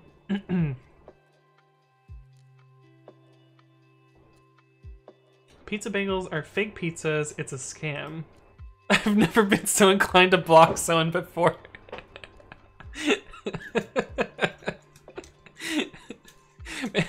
Maybe I'm just messing with you, Juice. Your worldview is fucked. Eden says, less than 3 months until I can forever forget 3.5 and use annotation syntax everywhere. I mean, you could just say fuck 3.5 right now. That's what I'm doing in my projects, because fuck 3.5. Also fuck 360. 361 plus is bae. Skip RBM if Ruby and Gem are installed with the default language version. Yes, cool. But MyPy. How many of your users are using Python 3.5? MyPy. That's a weird graph. MyPy becoming less popular over time, or is this like some side effect of caching or something? That's kind of weird. Oh, this is not the website I was thinking of. PyPI download statistics. This is the one I was thinking of. MyPy.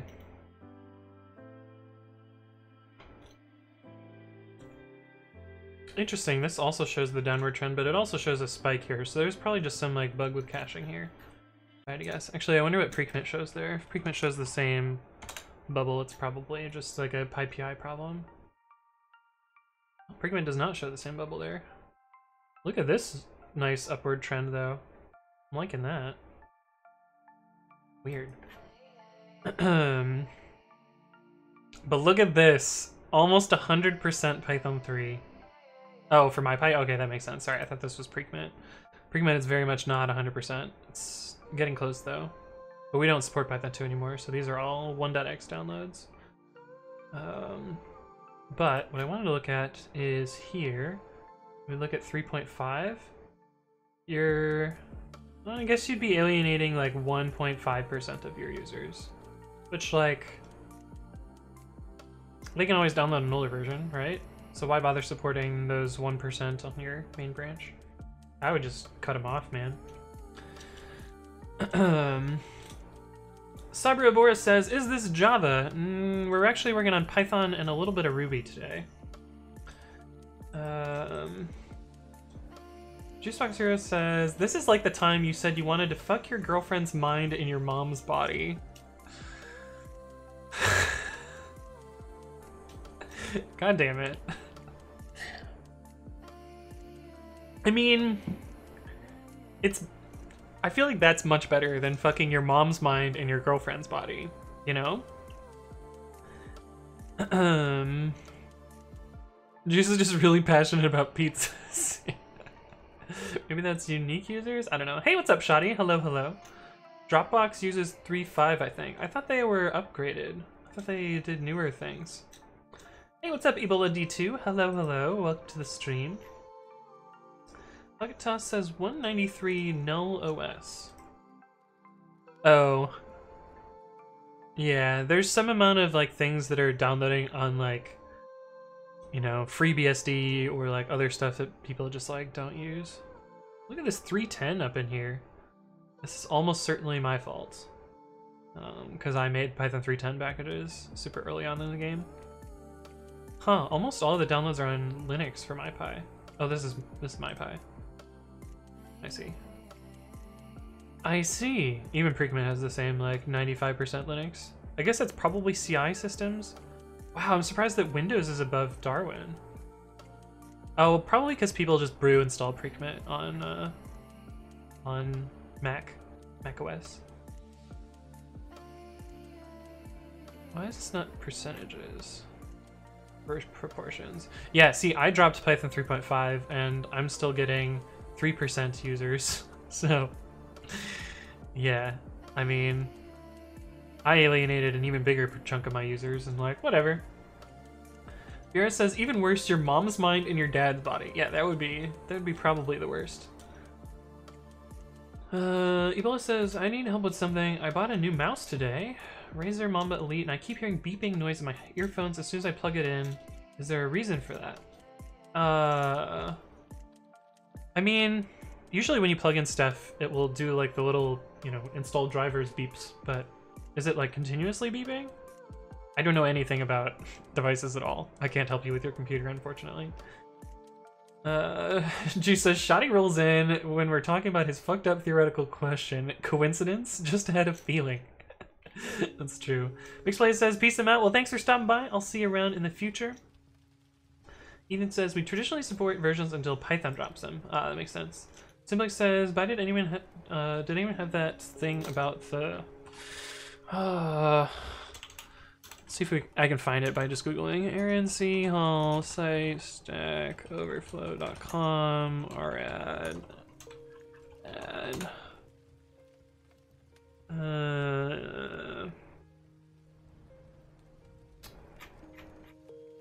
Let's have a dupe.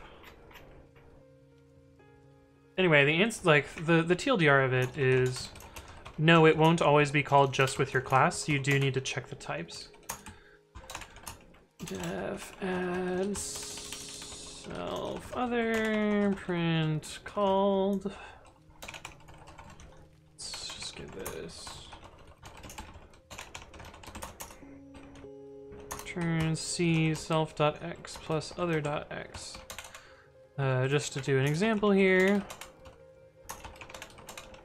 Where is this file? C1 equals C2, C2 equals C3, C1 plus C2. Oh, we should add a wrapper.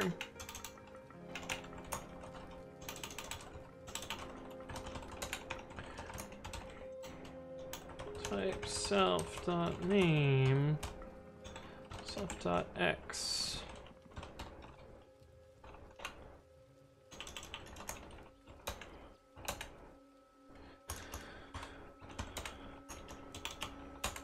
Yeah, so you can see that it gets called there, but it'll also get called for other stuff.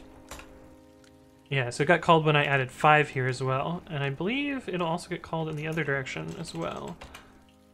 No, this should have called radd, but we didn't define radd. In fact, we can do radd equals add if you needed to do directional things, but we don't need to. And so what you should do in this case is, if we see 2 plus 2, we get an attribute error. If we do 2 plus C2, we should also get an attribute error. And what you should actually do is do something like if not is instance other C return not implemented. And this is how you signal. This is how you signal to the attribute dispatch that you are not compatible and that someone else's operators should be called here. So if we do this again, you would do C2 plus 2. You'll see that we did call our double under add implementation, but because we returned not implemented, you'll get, you know, this error message here. In the same way, if we do it in the other direction, 3 plus C2, you'll see that we did call our implementation, but unsupported operand. But if we do C1 plus C2, you'll see that, you know, the add works properly.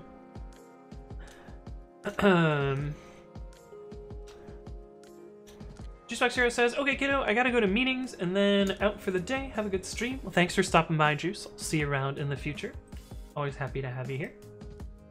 And Aaron linked this one. Yes, I believe this is the one I was thinking about.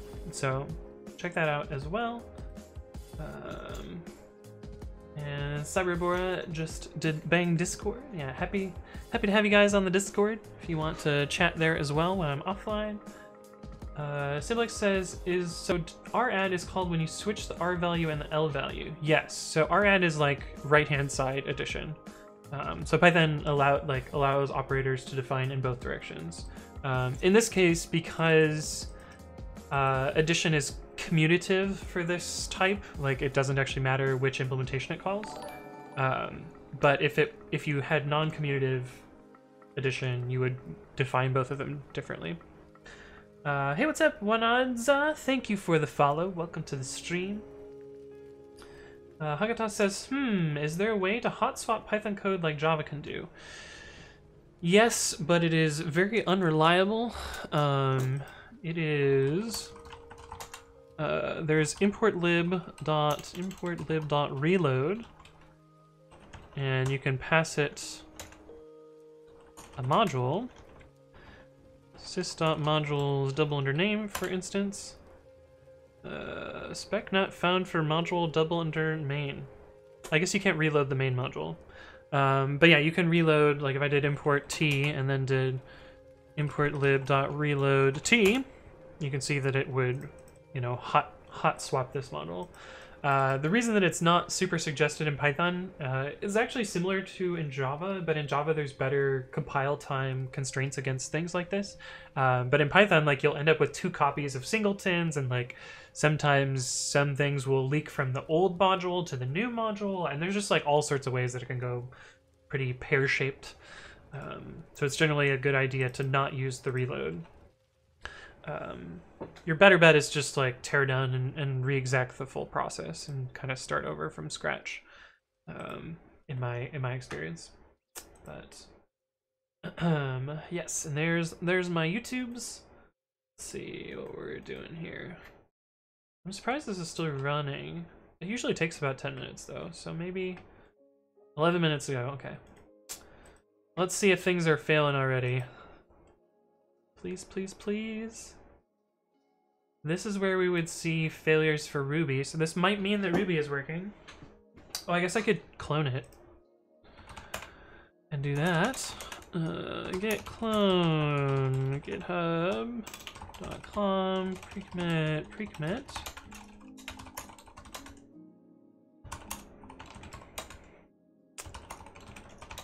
And that's off screen, so you guys can't see that. Sorry about that. Check out system language version Ruby. Do we have talks? We do. But hey, this passed, so I think Ruby works on Windows, which is great. Siblix says, I also sub to your YouTube. It should help me out a lot. Yeah, I do have a lot of pretty good content on YouTube. If you guys want to check that out. I've started cataloging, so this is my YouTube channel.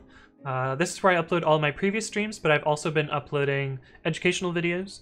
So you can check those out as well. I've also been cataloging them on GitHub because I find that it's a little bit easier to search through to find, damn it, to find like what particular video to look at. But yeah, I have a bunch of, I have like about 50 episodes and stuff on the YouTubes. Just Rabbit says, "Damn, what are we damning about?" How's it going, Joseph Rabbit? Hello, hello. Ethan Tubbing says, "Wait, sorry, RBM on Windows? No, I'm doing a different trick. I'm using the same gem home trick that I used for Puppet to hopefully support, if you have a system install of Ruby, to support Windows in that way from pre-commit." So it doesn't work with like language version or any of the other custom Ruby installs, but it should make like a baseline Ruby environment work without needing RBM. If I did it right. VM scripts activate. And if we do pytest tests-k Ruby, this should run all of the Ruby tests, and hopefully they'll pass because I have Ruby installed. We'll find out though. Hey, what's up, JB Pratt? Hello, hello. Hope things are going well. The split keyboard meme is killing me. My words per minute is so low. Did you get a split keyboard? I forget. But my words per minute are actually like pretty decent on this. They're not the worst. But I get by. But this is cool. This means that I think this means that the Ruby tests are working on Windows now, which is fucking wild. Oh, that means I can mark an issue as completed too. It's an issue from 2015, way back when, issue 201.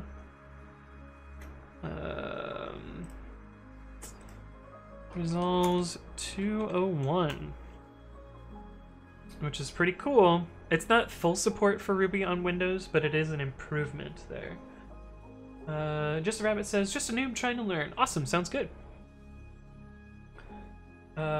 Yes, I ordered the Advantage after a friend recommended it. So, yo, the Advantage is next level. That's like, I'm in like, pleb tier keyboard here compared to the Advantage. The Advantage seems wild. Ethan says, I mean, if it means I can run Puppet lints on Windows, I'm more than happy. Yes, that's what this should enable. I hope to learn something. Thanks. Awesome. Sounds good. Yeah, if you want to check out some like educational content, although like usually I answer questions and do some amount of educational content just in my Twitch streams. But if you check out my YouTube channel above, there's usually some stuff you can learn there. For some reason, I don't actually know why. For some reason, this video that I uploaded 3 days ago is like one of my most popular videos so far. I don't exactly understand why, but I don't know. It's kind of a cool video. It's a cool little demo. So I guess check that video out? Question mark. Hey, what's up, Parsit? Vroom vroom, says Parsit.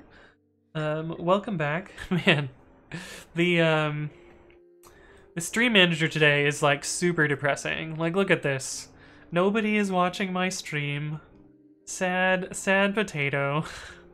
Why is nobody watching me? But Twitch is having problems today, so it's actually amazing if any of you are watching me anyway. But that's cool.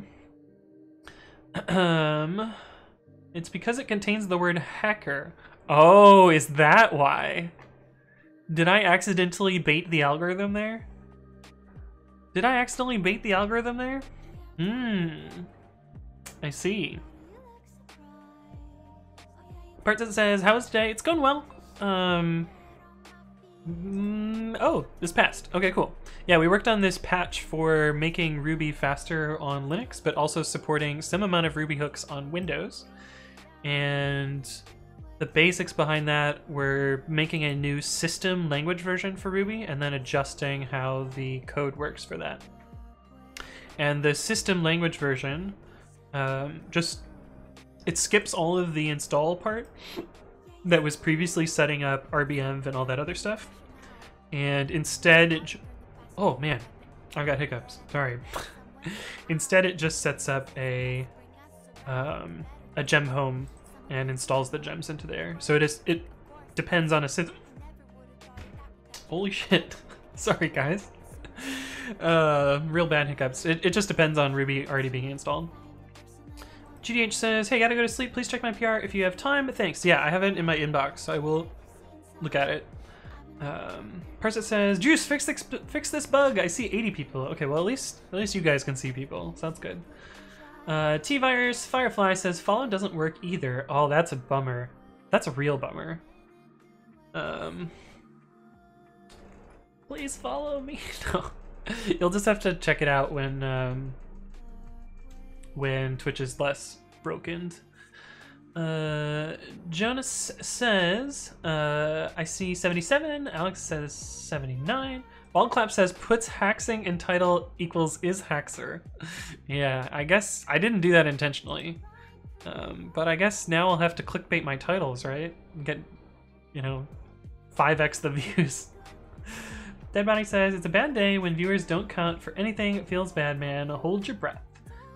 Does Not Eat Booty says, what's a good secondary language to learn after Python? It really depends on what you want to do. Like if you're thinking of a particular project where you would need a particular language, like I would suggest something like that.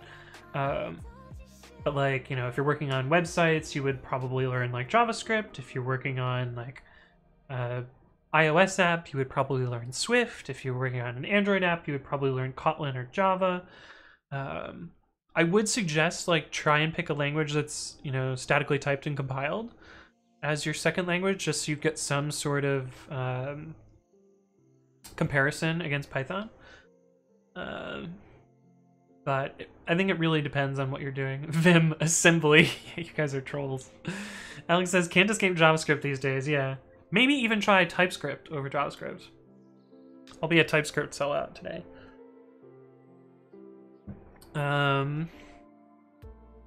But yeah, I think this is good to merge, which means in the next release, we'll get some Windows support for Ruby, which is pretty exciting. But yeah, merge my own stuff. Obama meme with him giving his own medal. Oh, I love this when it auto deletes the branch. I wish there was an API for this, because right now you have to like click into. Do I want to do this on stream? Make sure there's nothing in there that's sketch. You gotta click into settings, and then you gotta go. Yeah, I can show this on stream. So you gotta click into settings and up here, and then you gotta scroll down and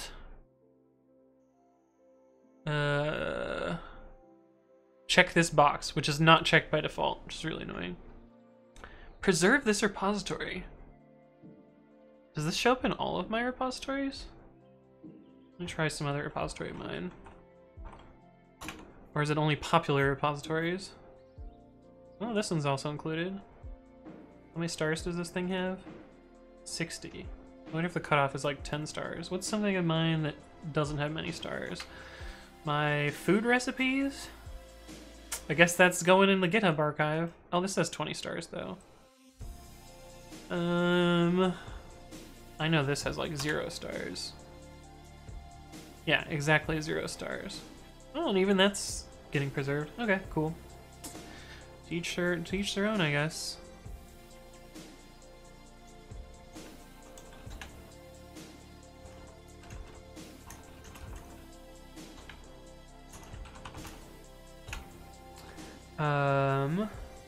But yeah, I guess we merged that, which makes this this issue closed. Yay! Now the newest issue is in August of 2017 instead of March or February. What was it? 201. February. Okay, so we've moved ahead March, April, May, June, July, August. We've moved ahead 6 months in the backlog.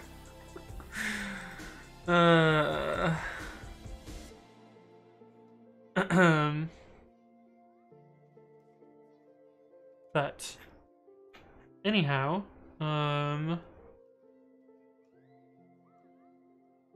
yeah, I have another project that I was going to just replace the full pre-commit stuff with this other tool, but I never finished it. It does kind of work, but it's unfinished. And so maybe I'll swap out the code I just wrote for this thing eventually, but I have like no incentive to finish it, basically.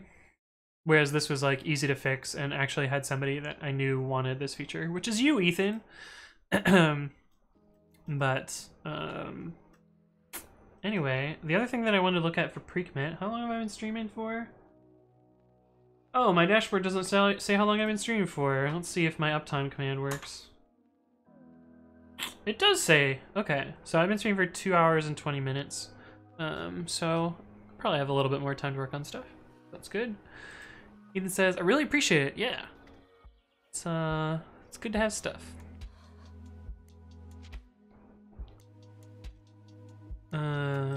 Why did this guy never respond?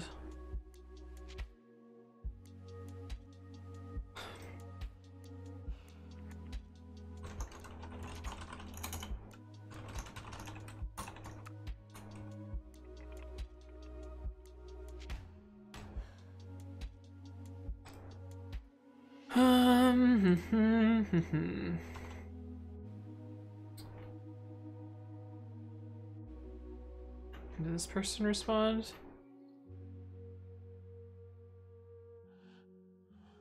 Nope. What is my unread? Oh, this one, yeah. I gotta look at that one still. I'm gonna leave that unread. Actually, we're just gonna do select all done. Easy. But there was a pull request I wanted to look at and maybe fix up. Oh, this one I can just merge, right?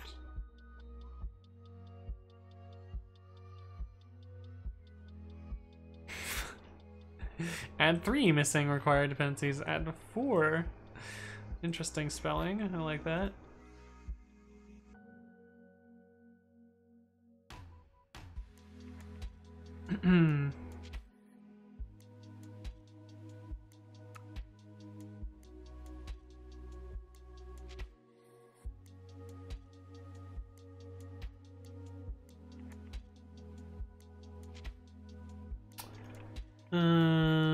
Sure.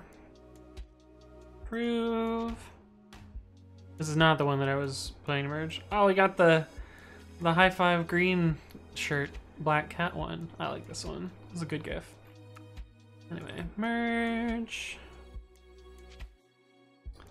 And this is the one that I wanted to look at, which has 53 comments on it. Oh boy.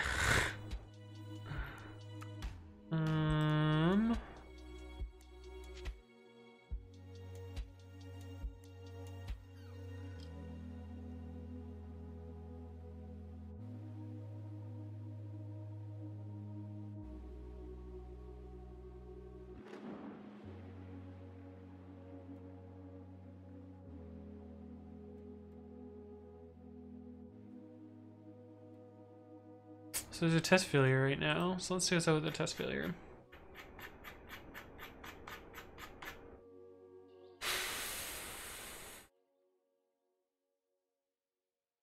It works on Windows because we skip. Wow, why is the Windows test so slow? It's like twice as long as it usually takes.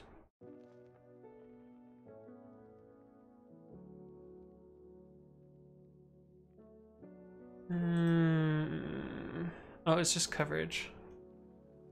A lot of coverage. 91 and 102 are missing.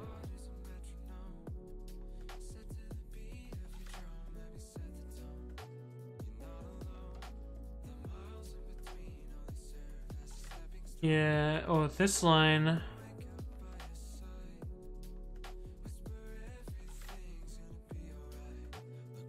I wish I could collapse this so I could see where is this indented.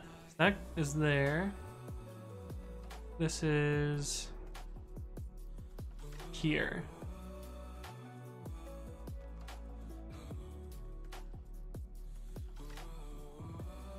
Yeah, so this break is never hit.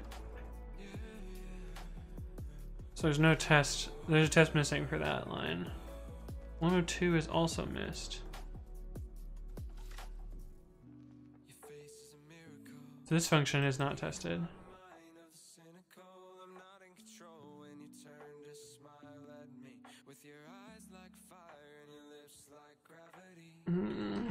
There's an example of testing the inner part of an LRU cached function in precommit languages / node tests languages node test. Basically, access the route attribute of the cached object in the tests. And you don't need this indirection.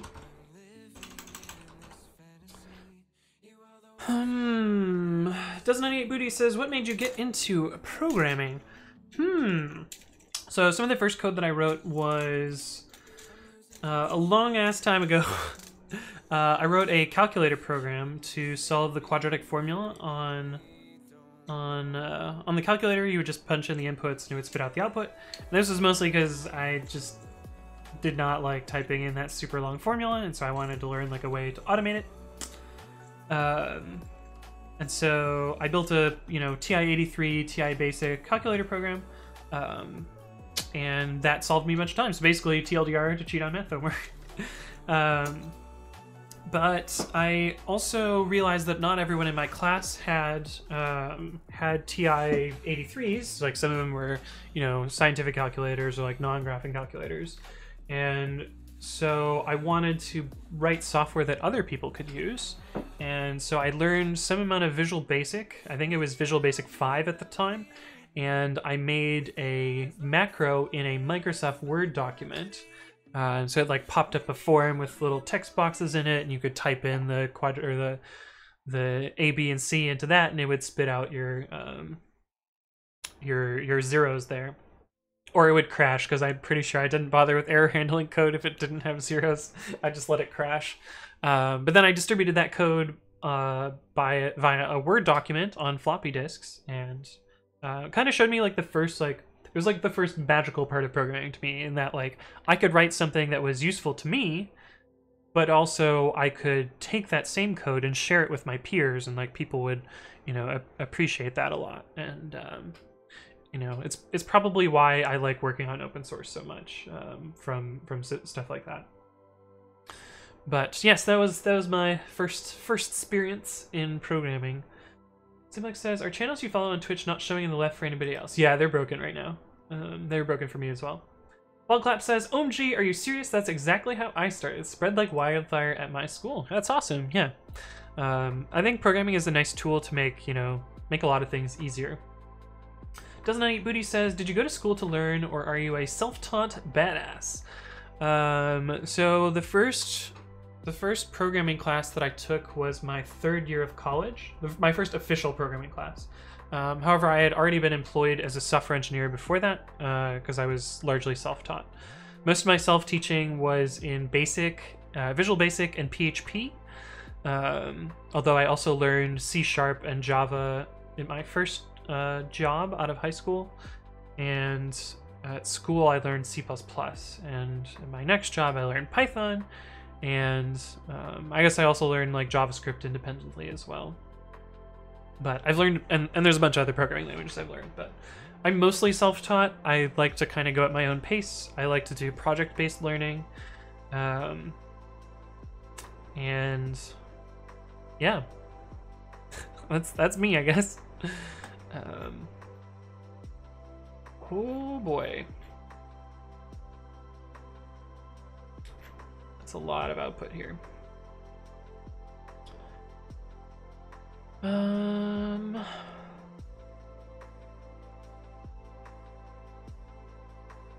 What's the no QA comment for? There's probably a backslash in here somewhere.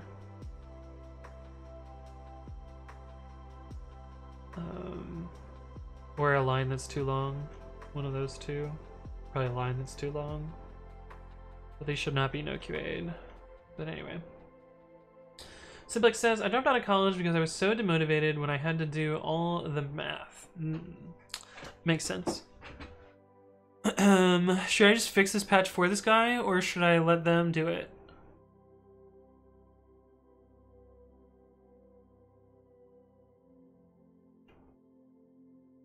Like, I could just fix it. What the fuck? I just got an email from Senior Software Engineering Opportunity at Chan Zuckerberg Initiative, because I would totally want to work for Zuck. That sounds exactly what I want to do. Oh fuck, I got called the fuck out in this. I find the best engineers often have very bare LinkedIn profiles. You did not disappoint there. Jesus. Alright, Jared.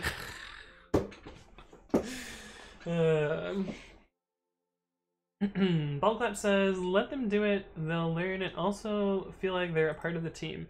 Yeah, the problem is, like, I feel like this person is a little bit demotivated because there's been 53 comments on this PR in 14 days of work. And so there's been a lot of back and forth. But yeah, I think I'll let them do that. I'll let them do that, and then when it's like basically ready to merge and it's just like style changes, I'll just do the style changes for them. I think that'll be a little bit easier. But yeah, I'll let them do another pass at it, and if they have trouble with the next pass, then I'll just fucking do it.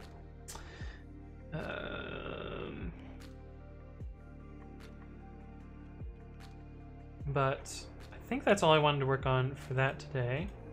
Oh, my stream session time is back. I guess they've fixed a little bit more stuff. But I've only been streaming for 2.5 hours, and I feel like I want to do something else. I don't want to be completely done already. But I don't know what else I have to work on. Let's see. Oh, we could work on this. This is actually a fun one. There's a bug in my text editor right now. Let me show you guys the bug. If we open up Babby with an HTML file, and we paste in exactly those contents that I just showed you there. Oh, what? It didn't fail this time. Oh, there we go. Now it's broken. But yeah, there's a highlighting bug which causes things to be unkillable. So I can't even like background it. I can't send sig quit. I can't send sig int. I basically just have to do ps-ef grep for t.html, and I have to pkill this, or kill this guy. And then the output goes here. So the problem is there's a loop, there's like a loop in the highlighter somewhere there. So I need to figure that out. Would you guys be okay if I worked on that? Does that sound interesting enough? Debugging my text editor? Ballclap says, I'm very weirded out. We have the same origin story. Which one of us is the villain? Dibs. You can be the villain, Baldclap. You've even got the handle for it too, like Baldclap. We're gonna, I don't know, something. Workspace, Babby. Simplex says, do what you want, baby. Treat yourself. I mean, I don't really want to work on this. It sounds like it's gonna suck. Did I already start working on it? Yeah, I did. Did I already start working on this? Oh.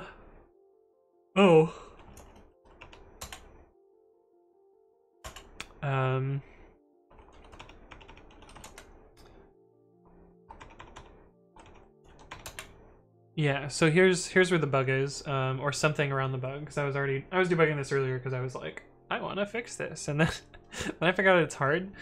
Also, I think there's a bug in the actual grammar, because it should be, like, it's basically not progressing forward. I wonder what VS Code does for this. I was looking at their implementation before. What is the name of the package? You know, where is that? Oh, it's in the other repo. Use utility archive / textmate demo. Highlight demo? Yeah, there we go. What? I archived this other repo. Actually, I could have sworn maybe it's in testing.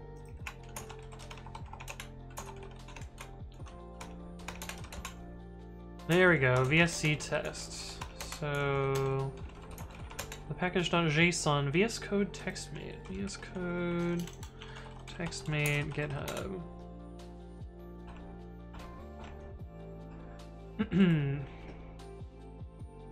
VS Code TextMate.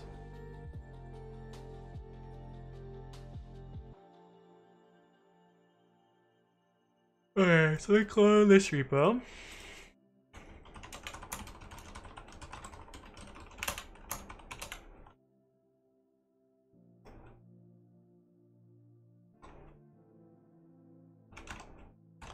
And what do we got here? Juice says, debugging text editor triple equals treating oneself. We are truly in the darkest timeline. Aren't you supposed to be in meetings, Juice? Yeah, this is the darkest timeline. You're not wrong there. Ethan says, currently debugging a seg faults in my PyC. I feel like you're having a worse timeline than I am. I am in a meeting. Shh. I see. Parsit says, Juice, go to meeting now. Yeah.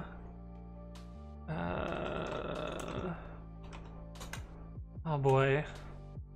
I hate this code so much. It's so hard to find where the loop detection is.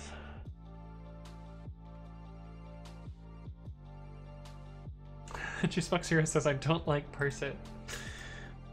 I mean, you're the mod. Please don't ban Parsit. Please don't ban Parsit.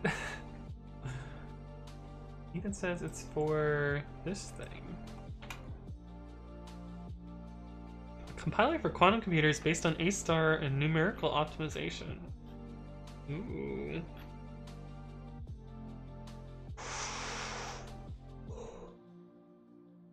Where's the, like, seg faulty part of it? Is it this Rust here?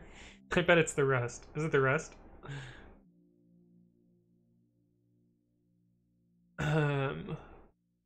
He posted a video of a lion eating a wildebeest pee-pee, and I watched the whole thing and I was so upset. When did that happen? When did that happen, Juicebox? Like, what?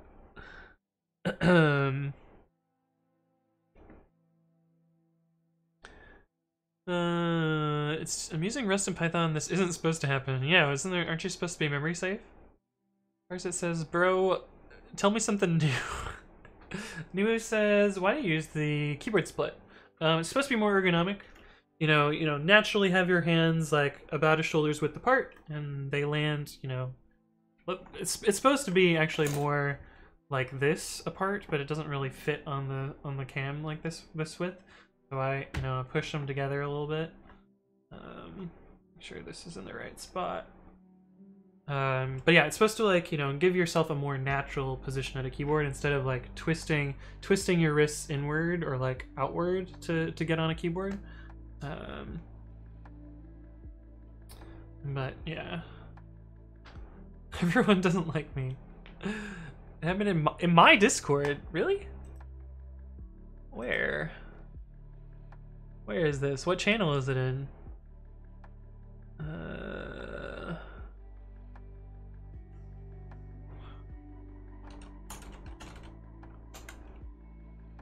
What channel was it in? The the memes channel? Oh, it is in the memes channel. Oh, I see. I see. I didn't actually watch this GIF, but interesting. I guess that's a thing now. I see. This is why I posted it. It is so painful, yeah. This is the traceback that I saw. Oh. Bus error. Fuck, man. You're in for a wonderful, wonderful time, Ethan, let me tell you. Bus errors are way worse than seg faults. They're a hardware fault. So you're gonna have a real bad time with this. But you should double check this on another piece of hardware though. See if it's reproducible. This is a traceback. It was in a Tmux pane, so it wasn't copy the text. Yeah, see, that's the problem with Tmux too. Newbie says Babby is equivalent to Vim. So it is more like Nano than any other text editor. However, it does have some, Vim-like commands, like you can sort and stuff and like undo. Cool. I like how it messes up the highlighting. But yeah, but it is a text editor. I wrote it from scratch. If you do bang editor in chat, you can look at the source and as well as some of the like feature lists and how to install and stuff. The lion eats the PP. Why? I don't know. There's like, what is it? There's like some super bougie delicacy where you just like eat like beef dick and balls, and like that's a thing that people do. It's like apparently real tasty or something. I wouldn't know, I'm vegetarian, but apparently it's a thing that people do. It says we'll try another machine. It's a good idea. Yeah. Big cats are apex predators, so they eat everything, right? Okay, let's see if I can find. I know I've read. This code is really long, but somewhere in here there's a like loop checking code for like duplicating stuff. Juicebox Hero says time to go vegetarian. Yeah. Sky Blue says, are you going down the X-Lift X Facebook parentheses millionaire software engineer route? Yeah, we're just gonna go full clickbait in the title. I could like throw X Yelp in there as well, but I don't know. I feel like there's no clout from working at Yelp. Aaron says, my wife loves cats and she dislikes eating meat, so she's conflicted.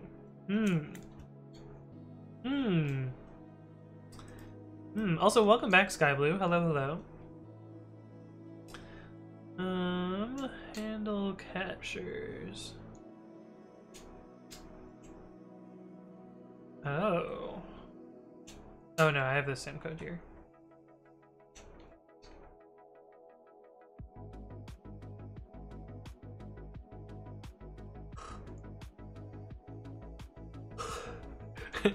Rice Tank says this is a TypeScript stream. No, it's a Python stream. Oh, I should change my title. Let's see. Working on my text editor, Babby. I'm working on my text editor. Set today, working on fixing a bug in my text editor. GitHub.com/Babby. Yeah, so I'm working on my text editor today. There's a bug in rendering. Actually, we can just remove the breakpoint here. Babby TextMate demo t.html. Why is that still hitting the breakpoint?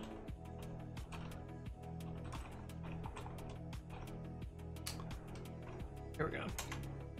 So currently it hangs forever on a very particular file here, and if we Control C, you can see like this is the loop here. It's somewhere in this code here.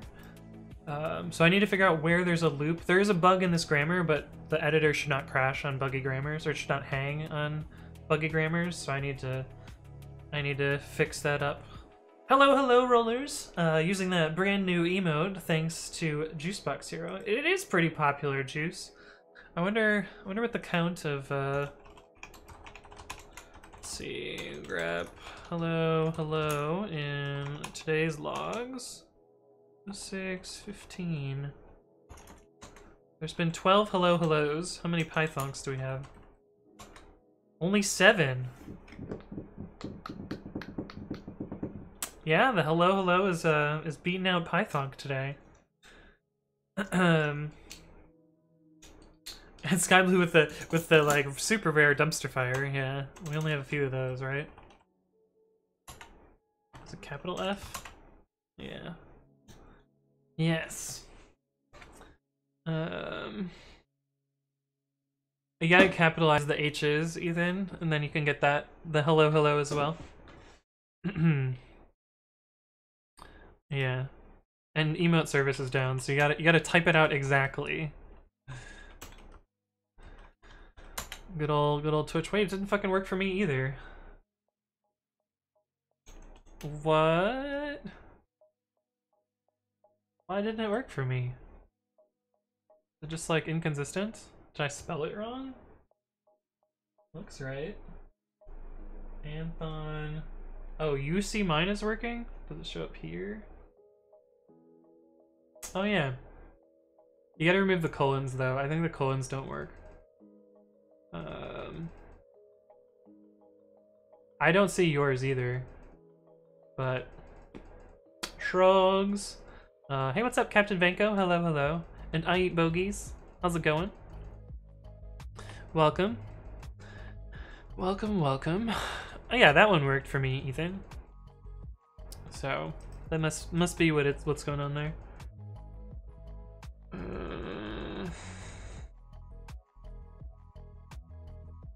We don't have injection, so we can skip that code. Debug flags.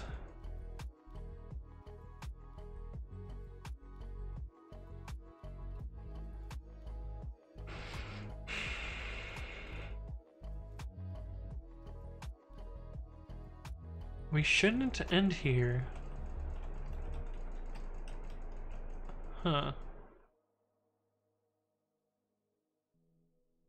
I want to say this is where it does the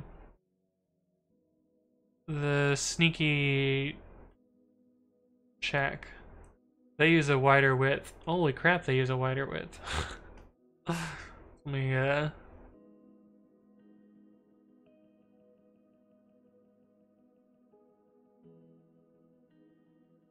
But this code actually reads a lot similar to my implementation, which is kind of wild because we implemented them completely separately. I'm just kind of curious how theirs works. Yeah, here we go. Grammar has pushed and popped a rule without advancing. Pushed and popped. Grammar is an endless loop. Grammar pushed and popped a rule without advancing. So let's see if we can turn their thing into debug mode and do this dealio. Figure out how theirs works.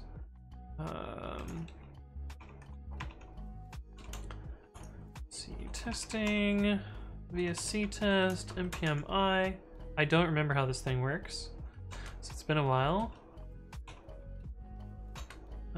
Usage, grammar, and file.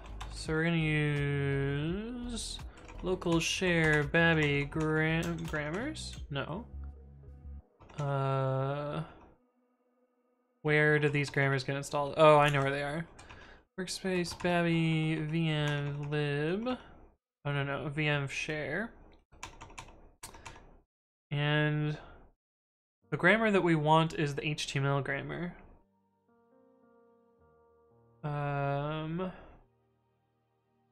Text.html.basic? Maybe? And then this. Oh, there's also loops forever.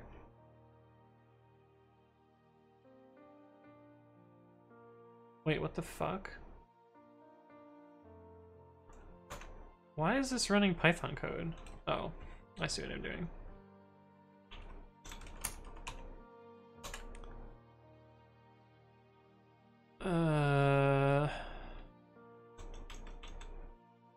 Unknown scope name.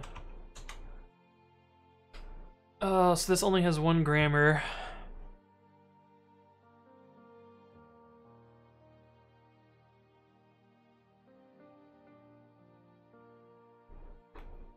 Let's do grammar dir instead.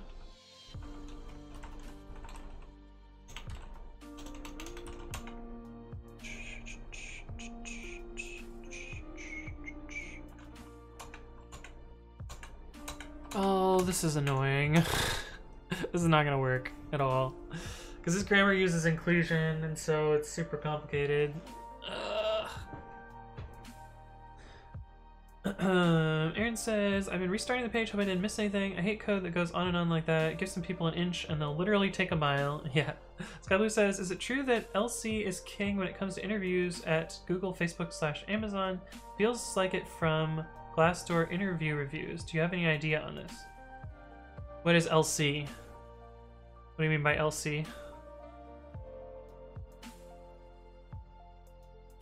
Leet code, yeah, unfortunately, a lot of interviews still go based on leak code type things.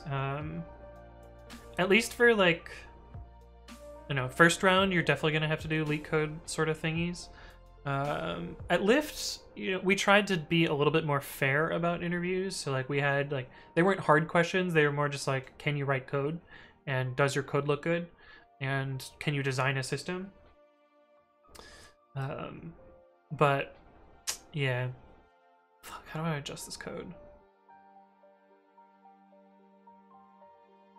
Let's see, maybe we can just do grammar dir file. Const grammar equals process.argv 2, 3, 4.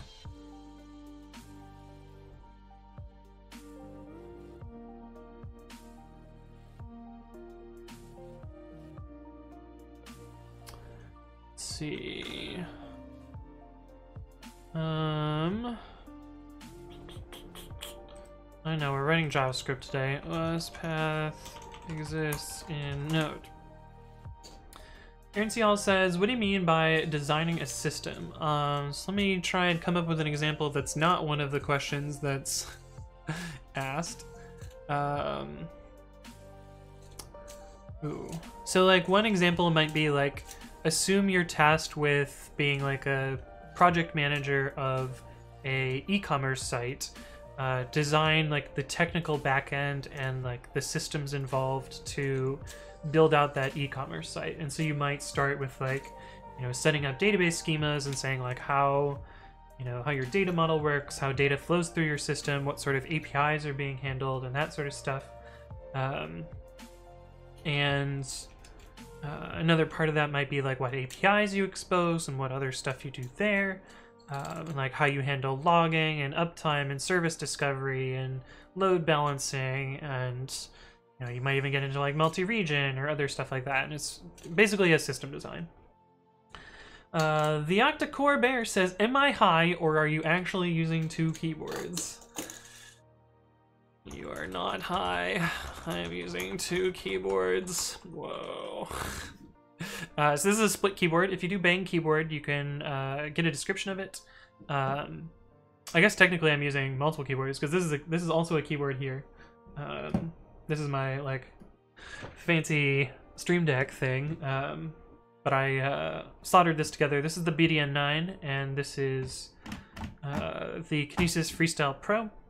And if you let's see, Parset also did keyboard 2, which is this little guy here, little teeny tiny USB micro, yeah. This is another keyboard that I have. But yeah, this is a split keyboard. I've been trying it out. It's kind of new for me. I'm not the best at it yet, but I'll get better eventually. Alex says, bit off topic, but kind of stuck on this at the moment. Is there a way to treat any string like it is a raw string? You mean like decode the contents of the string after the fact? There is the Unicode escape, which is related, but not quite what you're asking. Where you can take like foo equals, you know, a raw string. And this literally has a backslash and a U, and you can use foo.decode. Maybe you have to use codex. Codex.decode foo Unicode escape. And so that'll take this raw string and turn it into a snowman. I guess you could probably go the opposite way. Codex.encode Unicode escape. Escape. Oh, that turned it into bytes though. Interesting. Interesting. So you could go that way. There's also backslash escape, which is, I believe, an error handler. I'm not so familiar with the backslash escapes though. What the fuck is going on? What did I do? Why is shift plus left giving me D's? Where do these D's come from? D's. Did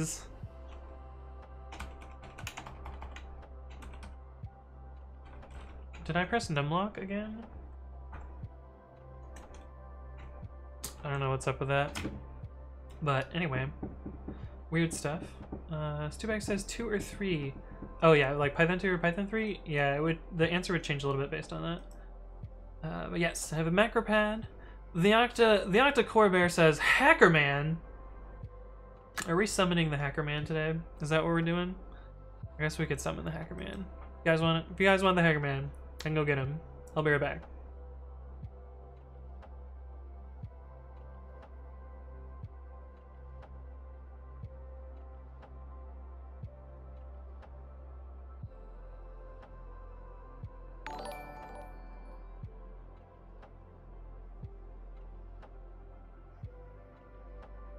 Alright guys, it's time to write some code. We're ready. Hey, what's up, Mandel? Thank you for the follow. Welcome to the stream. This is entirely coincidental that I'm talking like that other dude named Anthony. I don't know who you're talking about. Who's that guy? Oh, why are we working on the same things? I don't know what's going on here. Since there's too much keyboard, yeah. Stuac says, I missed out on this fantastic keyboard. Which keyboard was that? Illuminati.works. Am I gonna be on a list now? I'm totally gonna be on a list now. Oh, that's cool. A 1-key keyboard? I want one. I'll take 20, thanks. Thanks, I hate it. Wow, $70? Then again, like, I spent, I spent about $60 to build this keyboard, so, yeah. Oh, it looks so cool though.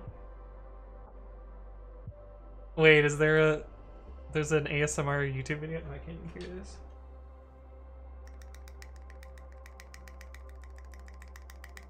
Lubed C3 Tangerine. Huh. All right. Anyway. Mighty Core 1 says, "Do you like Go?"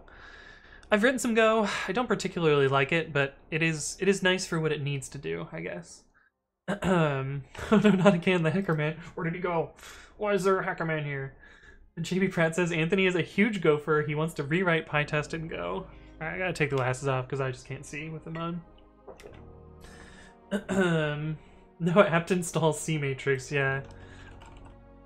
There's a clip of me, you know, typing through on Harder Typer, you know, getting that code done, you know, hacking the Gibson, but anyway, tap. Yeah. Aaron CL says, "Do you use Alembic a lot?" I don't believe I've used Alembic. What is it for? I forget. Oh, for SQL Alchemy. I tend to be wrong, first off. I tend to be wrong and prefer prepared statements and writing some manual SQL. Although if I ever, again, work on a large enough application, I will probably work with some ORM, which would probably be SQL Alchemy. But for the most part, like, the apps that I've worked on have been simple enough to not need SQL Alchemy. Perfect Twitch clip, yeah. Stubag says, "You need some glasses overlay that makes it appear that you're wearing sunglasses." Yeah, that way I could be the Hacker Man without not being able to see my screen and chat. So that would be pretty wild, though. I feel like that'd be a lot of work to make that work properly. Okay. Check if the path exists. Path.exists sync. Or fs.exists sync. Which one should I use? Node.js path.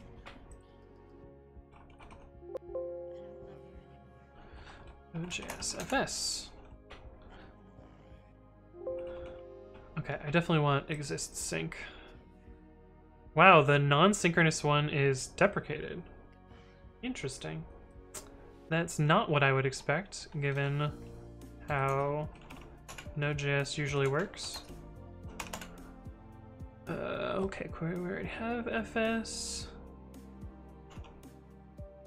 Let's see if fs dot exists sync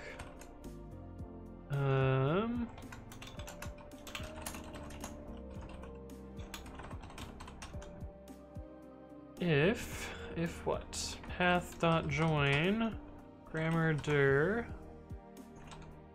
scope name dot json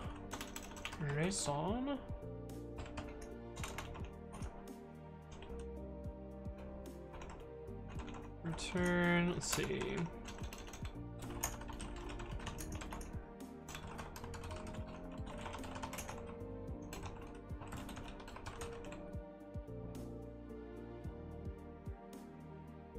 why is this not turning up the volume?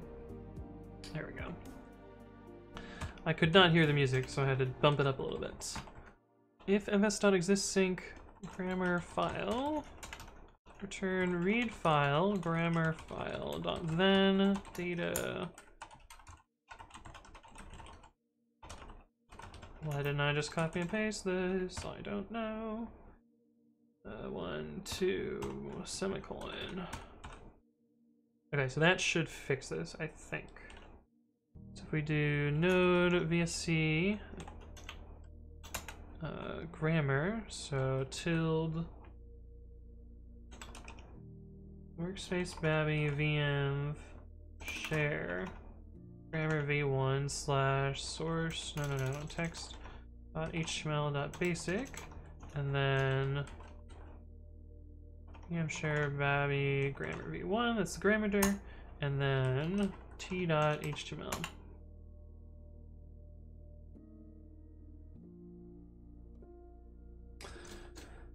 Cannot read property create onix string of undefined. Did I forget to npm I?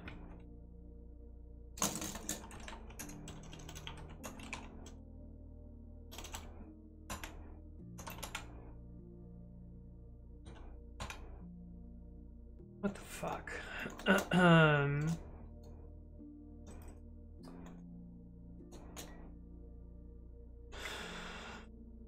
Line 43. What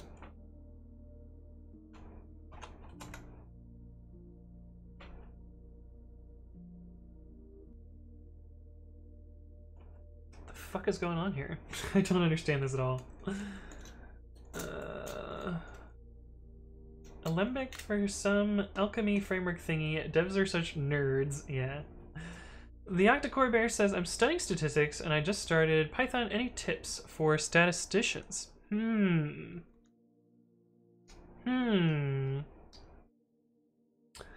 don't have any statistics specific tips, unfortunately. For just starting out in Python, though, I would suggest these two websites. One of them is learnpython.org. This will get you over like basics of syntax and stuff. And the other one is realpython.org. This has tutorial style content, although check if you see the whole article before starting on it because they have a paid subscription as well. And some of the articles are hidden behind a paid subscription. But those are my usual two suggestions for starting with Python. Baldclap says, those sunglasses are really real evil. Maybe you are the villain after all. It's possible. It's possible I am the villain. That's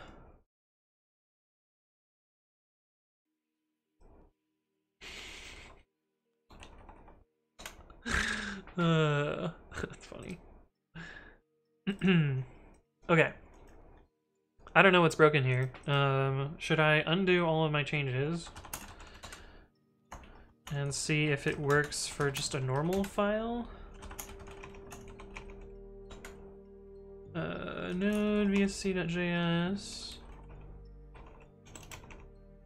VM share Grammarly v1. Let's just do the Python one. Source.python.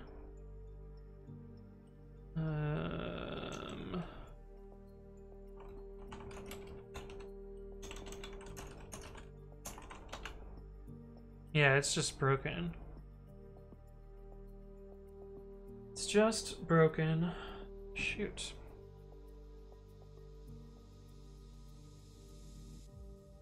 So I wonder what the last version of this that worked is.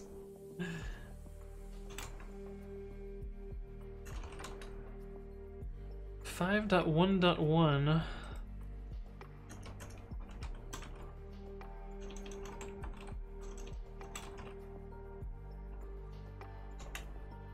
Let's try 4 instead. This looks more familiar from last time I installed this, so perhaps this is the problem? Yeah, just ignore all of those warnings. There's no problems here. Okay, that looks like the old version. So they must have changed their API, so I'll have to look at that. Let's see, VS Code, TextMate, change log. Change lot. Change log. Missing a changelog. Perfect. That's what I love to see. Hey, what's up, Guide VVVV? Hello, hello. Person says, Anthony, did you start changing your master branches to main? I've not done that. I've not done that yet, Parse it. So, I'm a little torn on it because, like, I feel like this is, like, you know, kind of white people being like, oh, we're helping, but as far as I understand, the word master by itself does not have any negative connotations, and it's really only when paired with slave that it's problematic.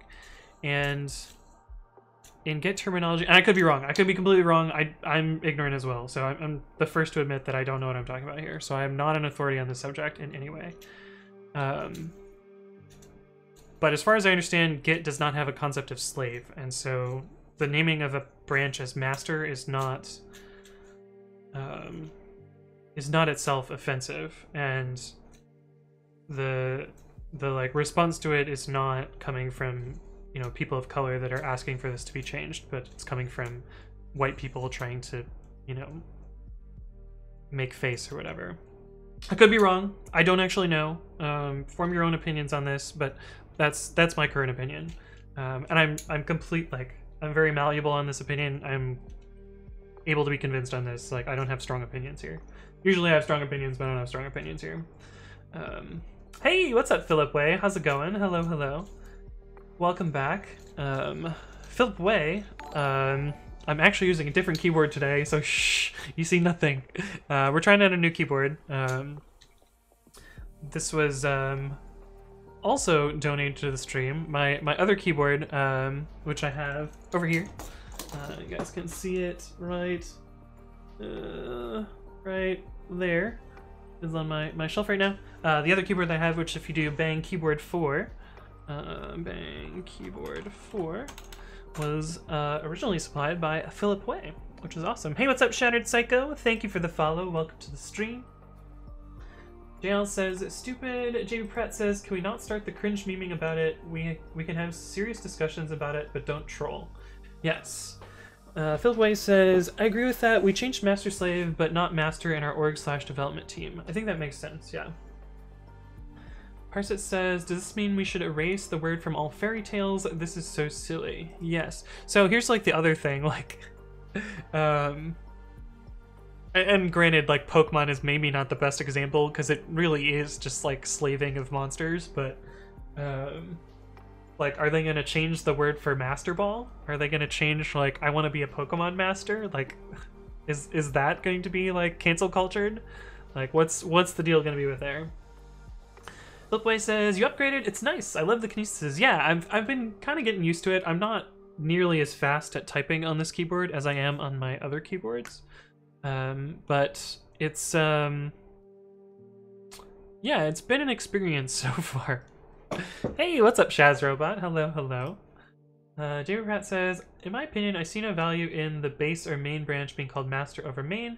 The word master adds no additional context to what it is, but I do understand that it is seen as pandering, though. I think there's decent intentions behind it. Yeah, I think, like, for me, I don't have a problem with, like, sticking to master or changing to main. Like, the concern that I have is there's a whole fuck ton of tooling that makes assumptions about default branch names in Git. And I'm guilty of it as well. Like, I have, you know, a set of scripts that look if branches are merged, and I'm pretty sure that makes assumptions about the branch being called master.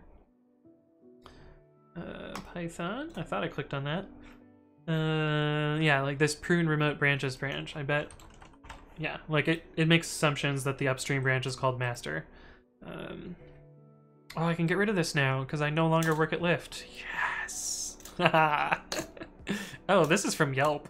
Man, some of this is real fucking old. I mean, the script works, so I didn't bother changing it, but at the same time, like, yeah. But like, I have a bunch of scripts that make assumptions about these branch names, and, you know, changing the defaults is some amount of inconvenience there, but like, maybe it's for the best to, you know, change these. The other problem is I don't actually know a good way to detect the default branch, so I don't know how I'm gonna fix this. I think I can use upstream/head, maybe? But that assumes that it's fetched properly? I don't know. Hey, what's up, Metal Storm? Hello, hello, welcome back. Philip Way says, I don't like the switches, but the ergonomics are well considered. Yeah, I'm not a fan of the reds either on this keyboard. I would rather have browns or clears, but no, I'm trying it out.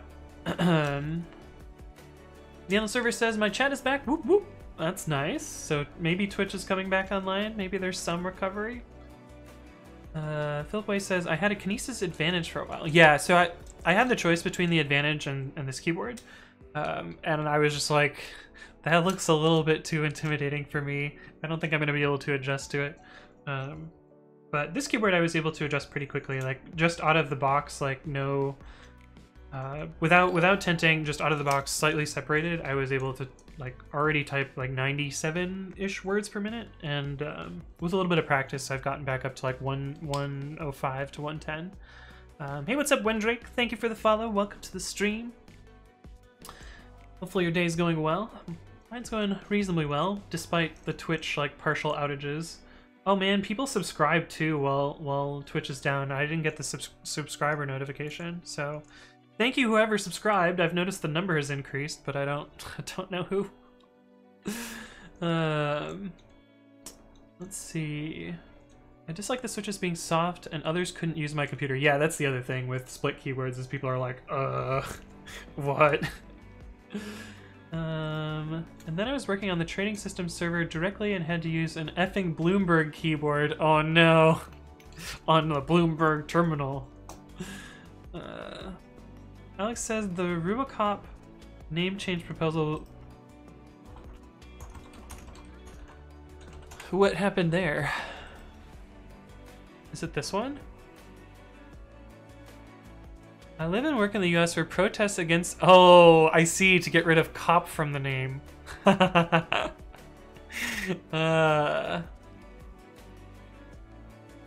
That's kind of funny.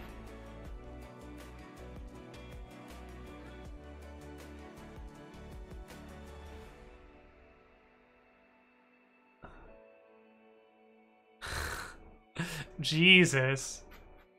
Holy shit, how long is this thread? Under some consideration, I wrote an article.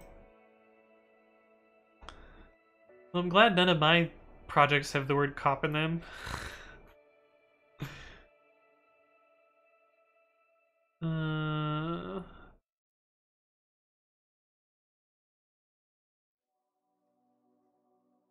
Anyway, it's an interesting take. I didn't know that was a thing.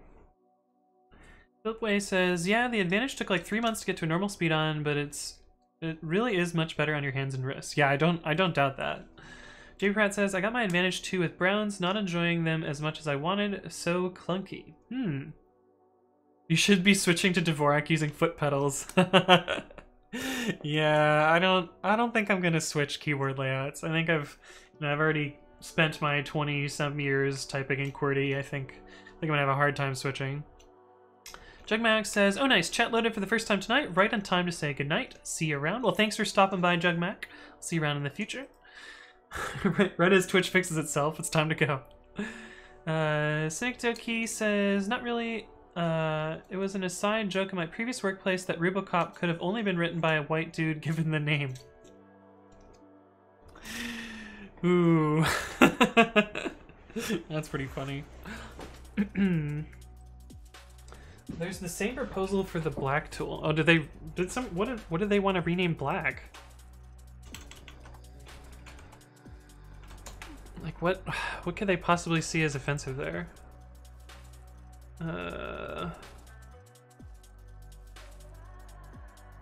Which editors work well with black if I'm visually impaired? Why does the code formatter change that?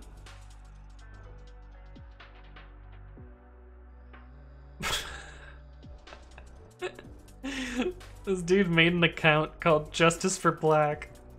Is this real? Oh my goodness. Oh, I didn't know Cooper was added as a collaborator on this repo. That's cool.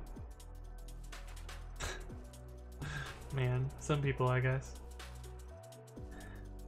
And StyleCop/FXCop. Yeah, I assume those will also have the same problem.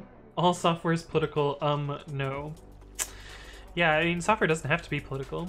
Open source software is broken. I think that's probably kind of true. Yes, all software is political if and only by virtue of the license being picked for it. Yeah, I guess. But it is true, I would probably never think to name something hot. Yeah, me either. Roko says, nice hat, my man, lookin' fly. Thanks. Somebody mentioned Hacker Man earlier, so that's why I've got the hat on. Black trademark, yes. Alex says, everything is political, but we should try to keep politics out of most things if we want to get anything done. Yeah, I agree with that. I really don't like involving politics in a lot of stuff. If possible. Okay, so what was their breaking change? What happened here?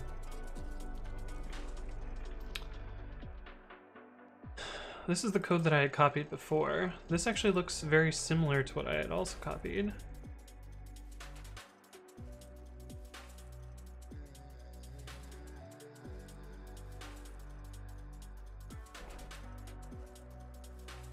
Oh, this is new though.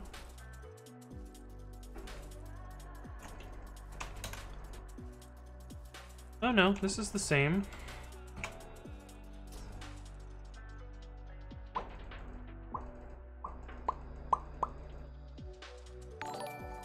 I don't know. Hey, thank you for the subscription, Philip. It did go through this time. Yay, yay, Twitch. Really appreciate it, friends. How are you going to skate on a split keyboard? I'll just, I don't know. Hello to you as well. Got the emotes right out of the gate. That's good. Hey, what's up, Zerger? Hello. Syndicate says, problem is a lot of people's existence is politicized by default. Keeping politics out usually means keeping the status quo. I see. The other server says JavaScript does not fit in an 80 character wide terminal. Yes, indeed it does not. I don't know why this is failing though. This looks a lot like their sample code. Like the same thing here. Parse raw grammar. Yeah, this looks the same. Oh, this is different. Parse raw grammar. This should say scope name. Maybe?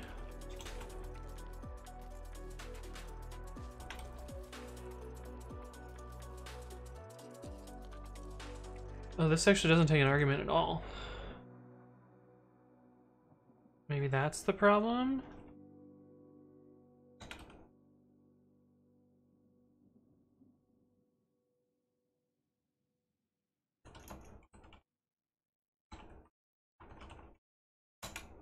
Not 55, at 5.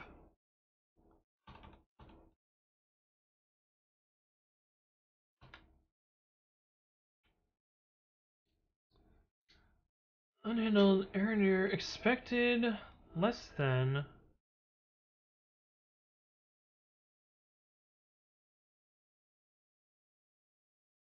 Is it no longer? Oh, what? They've switched to p-lists again? Fucking god damn it. Why did they switch to p-lists again?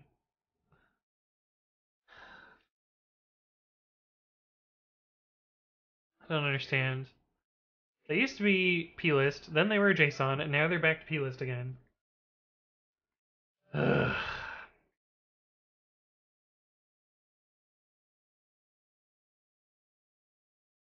Why do they do this? Why?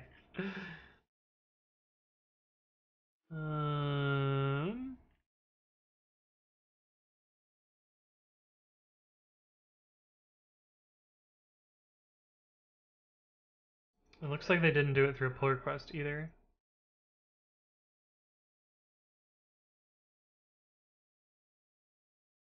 Yeah, this is the only pull request that's happened since I last looked at this. So it must have just happened in development directly on master.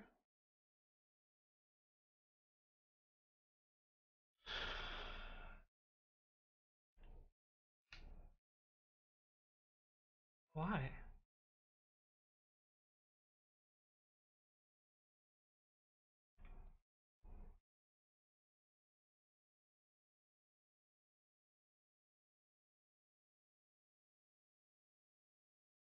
That's annoying. Okay, well, fuck this library. I'm not gonna be able to figure it out from that anymore. GodVP says hello. Didn't notice the new emote? Yeah, Juicebox Hero made that emote for us. Yeah, when Twitch staff makes you emotes, right? I miss having a ruler at 80 for my editor. Now I've got rulers at 80, 88, 100, and 120. I bleed. Yeah, that's rough. Hey, what's up, Snapshot? Hello. Irincial says, what's the link to that GitHub? I'll put it in the chat. VS Code TextMate.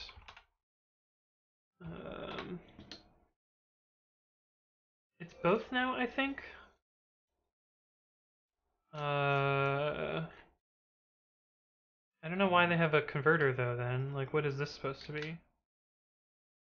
TM convert.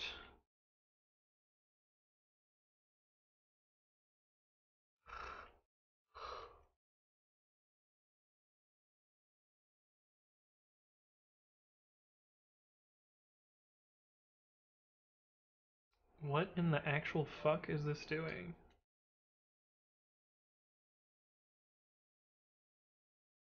It JSON stringifies it and then runs a bunch of regexes over it.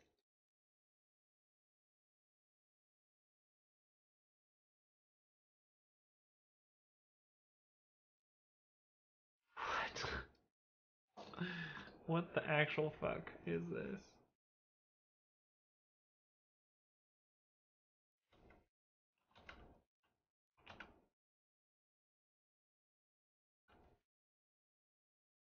Oh, and it's not checked in either. Why do you do this, Microsoft?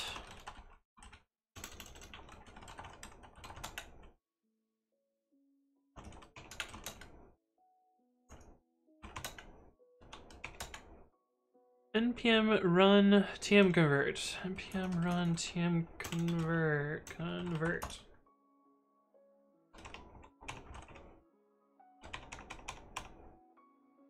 Let's see what it does for just like the very basic one. Where's text dot? Where's the diff one?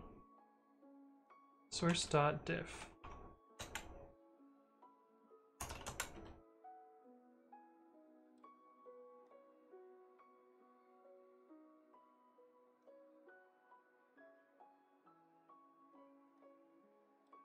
It's npm I. It's both now. Oh, it says either or in the README? Okay. Zerger says, what does the bot do? It has a bunch of commands. It's, you know, just kind of a silly chat bot. But it also renders to the terminal over here, which is kind of cool. And you can see, like, you know, people that have their chat name configured, like Snapshot has a chat name configured. Aaron's is one of the default ones, so my bot just auto-assigns one. You guys have picked a color, though. Philway has a default color also. Philway says, oh god, when I was younger, I once wrote an entire code generator and regex for thrift interfaces. My boss at the time said to me, just because you can do something with regexes does not mean you should. Yeah, that's true. Metalstar says, since you're on JS, can I ask a JavaScript question? Well, I'm not very good at JavaScript anymore, but I could. Can it resolve models something.jsx?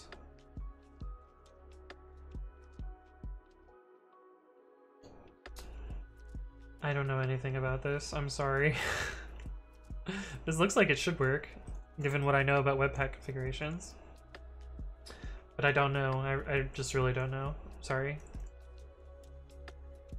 Instant Gun Squan says, why is Twitch so white with small font? My blind ass needs to go to 1.5x. So you can put it into dark mode, which might help with some of like the contrast issues. But yeah, zooming in is often like kind of useful on Twitch, but like this is what it looks like for me. Also, I don't know why this looks smaller than it used to be. Don't know what's up with that, but you know, new Twitch and such. Can you drag this account? Oh yeah, you can dark theme, yes. Hey, what's up, Zerger? Thank you for the follow. Welcome to the stream. Hopefully your day is going well.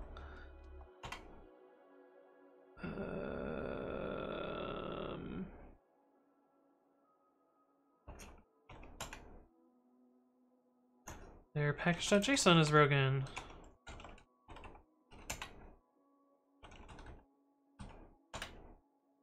Oh my god.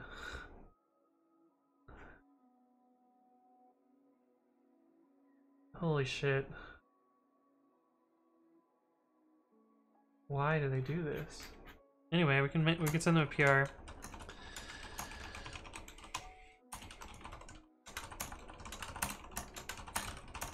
Fix typo in package.json. Make me sign some CLA though, probably.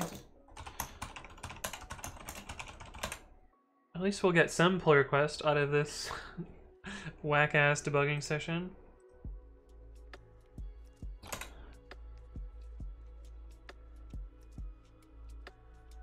Let's see, am I gonna get slapped with a CLA? There is a bot, there's a Microsoft CLA bot where if you only make a one-line change, it doesn't make you sign the CLA, so maybe I'll get away with that this time. Hey, CLA requirements met. Nice.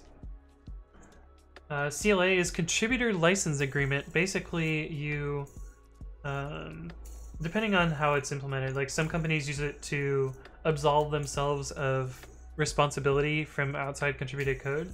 Others use it to strong-arm copyright. In general, I find CLAs to be a real pain in the ass because they're yet another barrier to entry for contribution to projects. And this project, I believe, is already permissively licensed, so a CLA, I believe, doesn't even apply. I'm not a lawyer, I don't fucking know what I'm talking about, but I believe this is MIT licensed, yeah. So, it confers copyright here, but not like, monetization and other things like that. But I don't know. I'm not a lawyer. I'm just a cog in the machine writing open source software.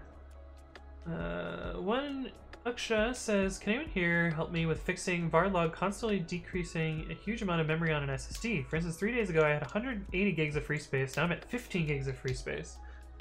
You should probably figure out what thing is logging in a loop. You probably have some restart loop or like, Dockerd spewing nonsense. But I would start by like looking at what log lines are being written and like, figuring out if there's a bug there or if or something else like that. But also you could set up log rotate, which is kind of your standard hammer solution to I have too many logs.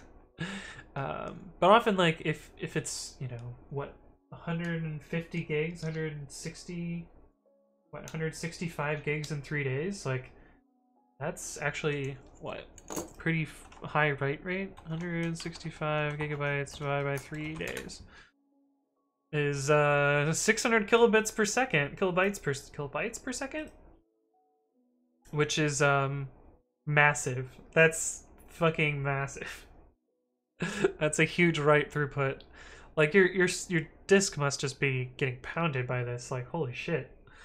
But yeah, figure out what's being logged. You can use IOTop is a tool that I often use to figure out like why something is writing. Although this is probably just going to be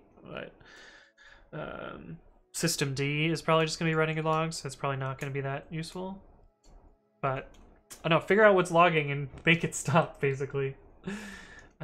Master Tech says, looks like Twitch is kind of working again. Yeah, it's been getting better as the stream goes on. I haven't seen too many bugs in a while. I can now add people, so that's good. Does that chat message go through though? Yeah, so it looks like they've recovered now. Bruno Picardoso says, what is your headset? This is it's garbage. It's not a good headset. It is the audio is going through this microphone here. What does it say on here? It is a Logitech headset. Probably shows in like the device manager. But it was basically like the cheapest one I could find at the time. I really only wear it so that I can hear the music. It's the microphone sound doesn't come through there. It just says Logitech USB headset. Well, that's not what we want. That's also not what we want.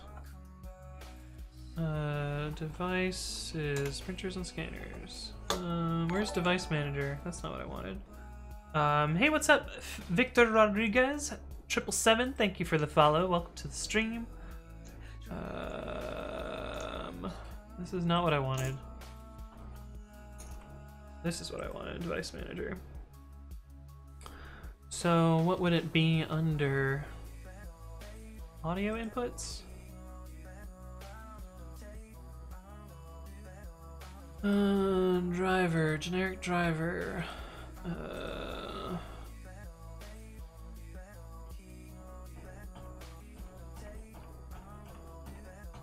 This is just the generic driver stuff.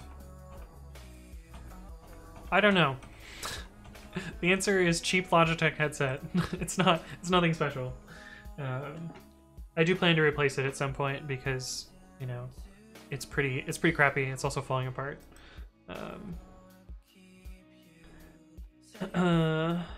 Thanks anyway. I want to know because you use it and it looks cheap. Brazil prices are insane. I see. Yeah, it's not a nice headset. is the bottom line here. I do plan to get a nicer one at some point anyway. Oops, I didn't mean to do that. Just futzing around with the mouse and suddenly I resize stuff.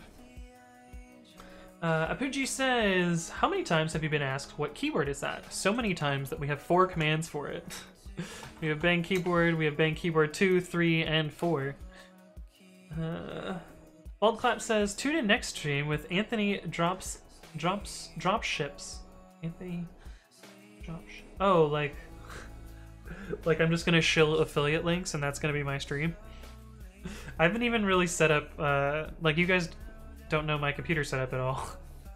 But I could, like, you know, drop links for all of this setup there. Oh, this hasn't been on frame in a while. Got my little spinny ball thing. But anyway, this is my setup. This is what it looks like behind the camera, that you guys can't really see. But anyway,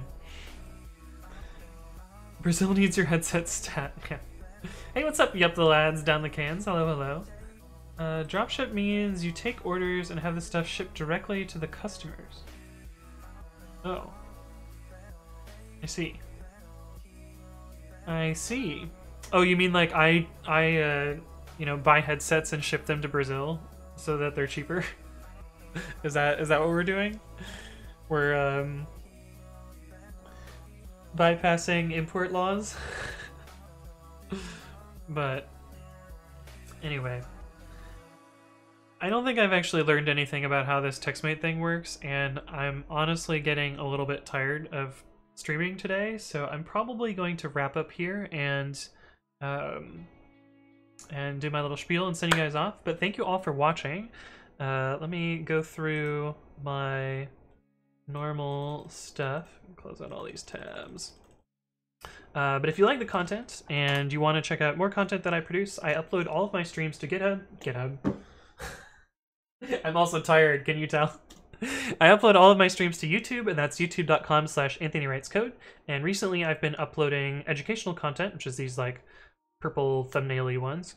And check those out. There's like 50-ish episodes of me explaining different topics, similar to how I explain topics on stream. I now stream Monday, Wednesday, Friday, and Saturday. On Monday, Wednesday, Friday, I stream at noon Pacific, and on Saturday, I stream at 11 Pacific. I know, which seems backwards, because, you know, usually you sleep in on the weekend, but whatever. That's Pacific time. I announce my streams in 2 places. Hey, what's up, Bruno Picardoso? Thank you for the follow. Welcome to the stream. Right as I'm ending, I announce my streams in 2 places. One of them is on Twitter, and that's twitter.com/codewithanthony. This is different than my stream. And I also announce those on Discord, which you guys are free to join. It's a small programming Discord, and we usually, you know, there's a fun memes channel, and we talk about code and stuff, and it's kind of a good place. But Forsen says, "Good night, Daddy Anthony." All right, friend. GitHub for videos, right? But yeah, thank you all for stopping by. Let's go find someone to raid.